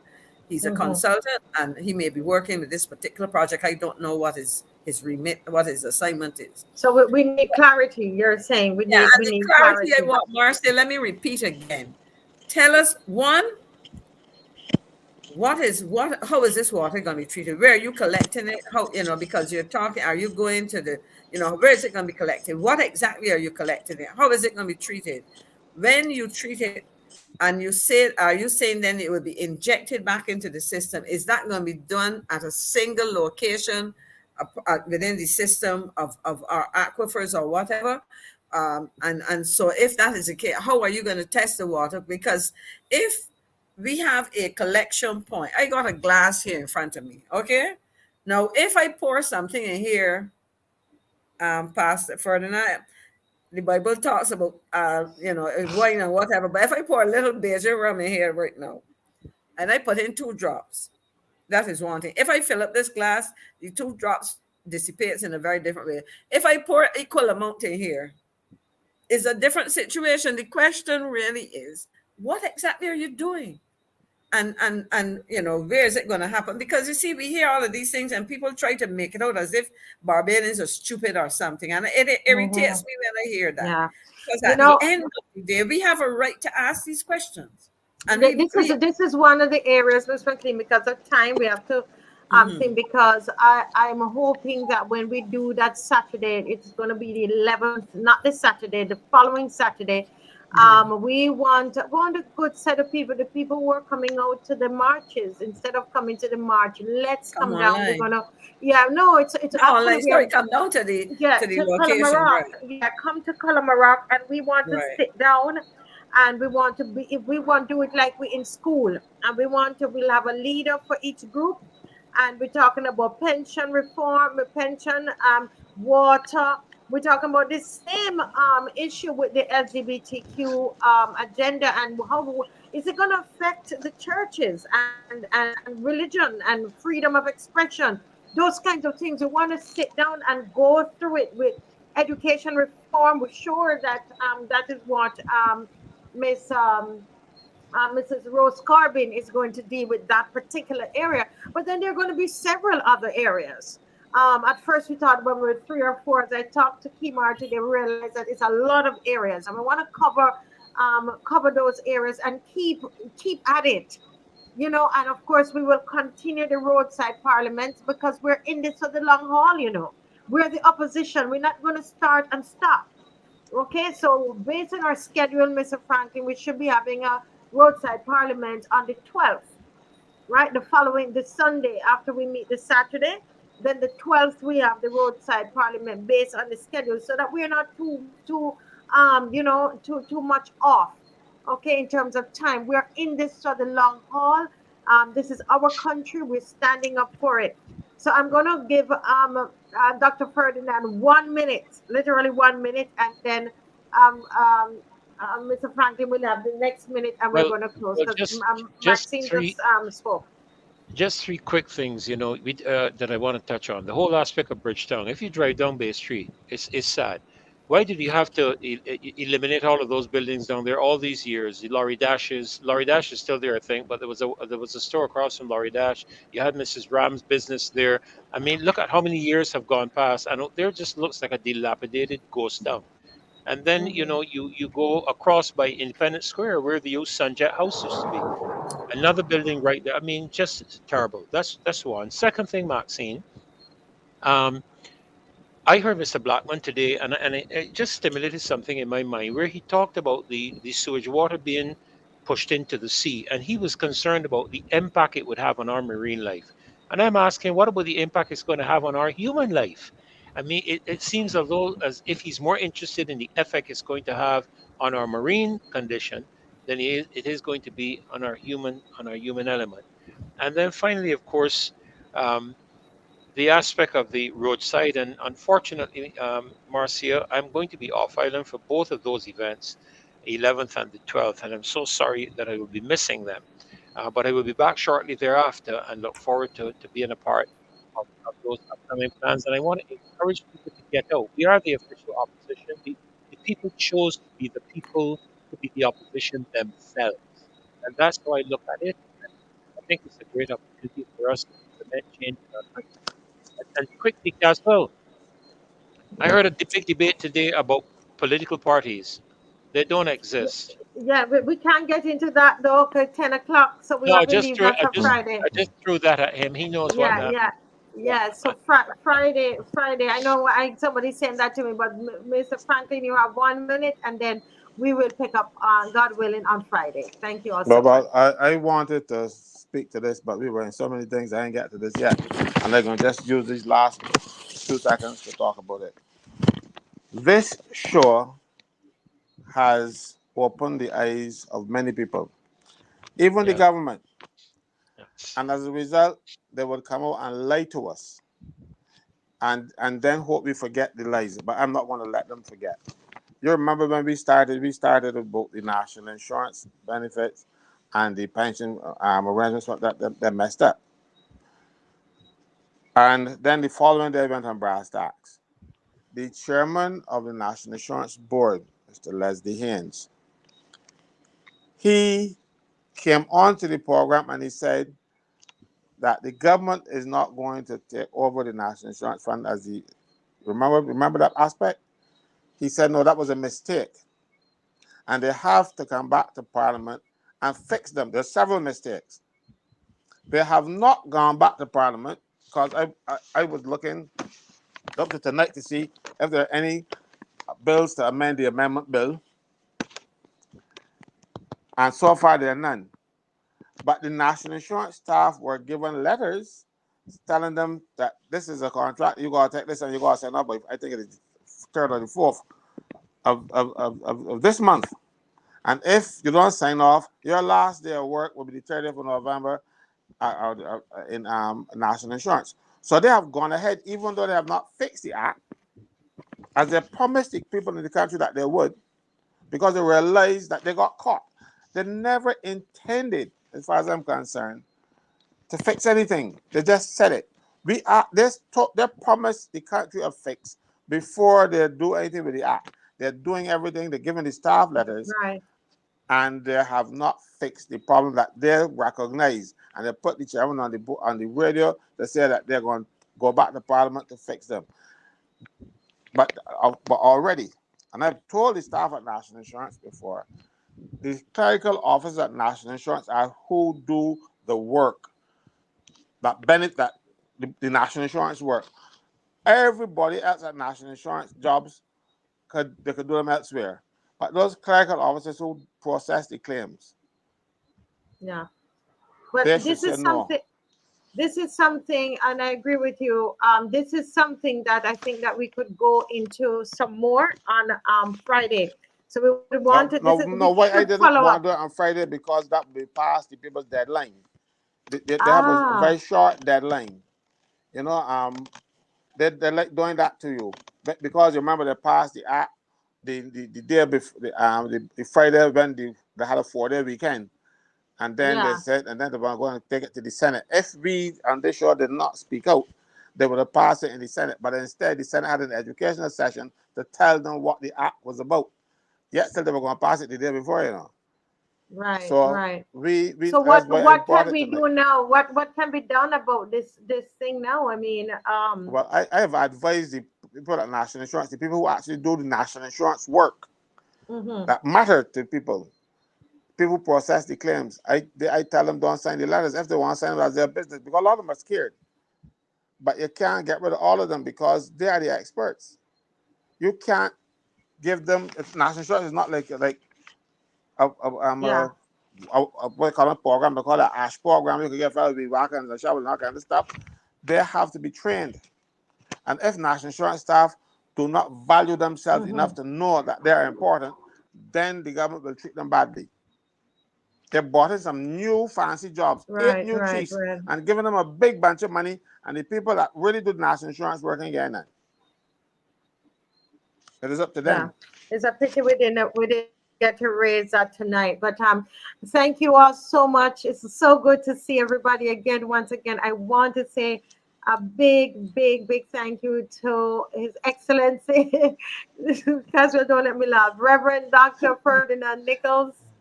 And I could not have asked for somebody better. Somebody better to stand in my stead. These two guys here. You see how they give the boys give. You see how the boys give trouble. You see how the boys Boys give will be trouble. boys. And of course to Caswell, who is on every night. And thank you so very much.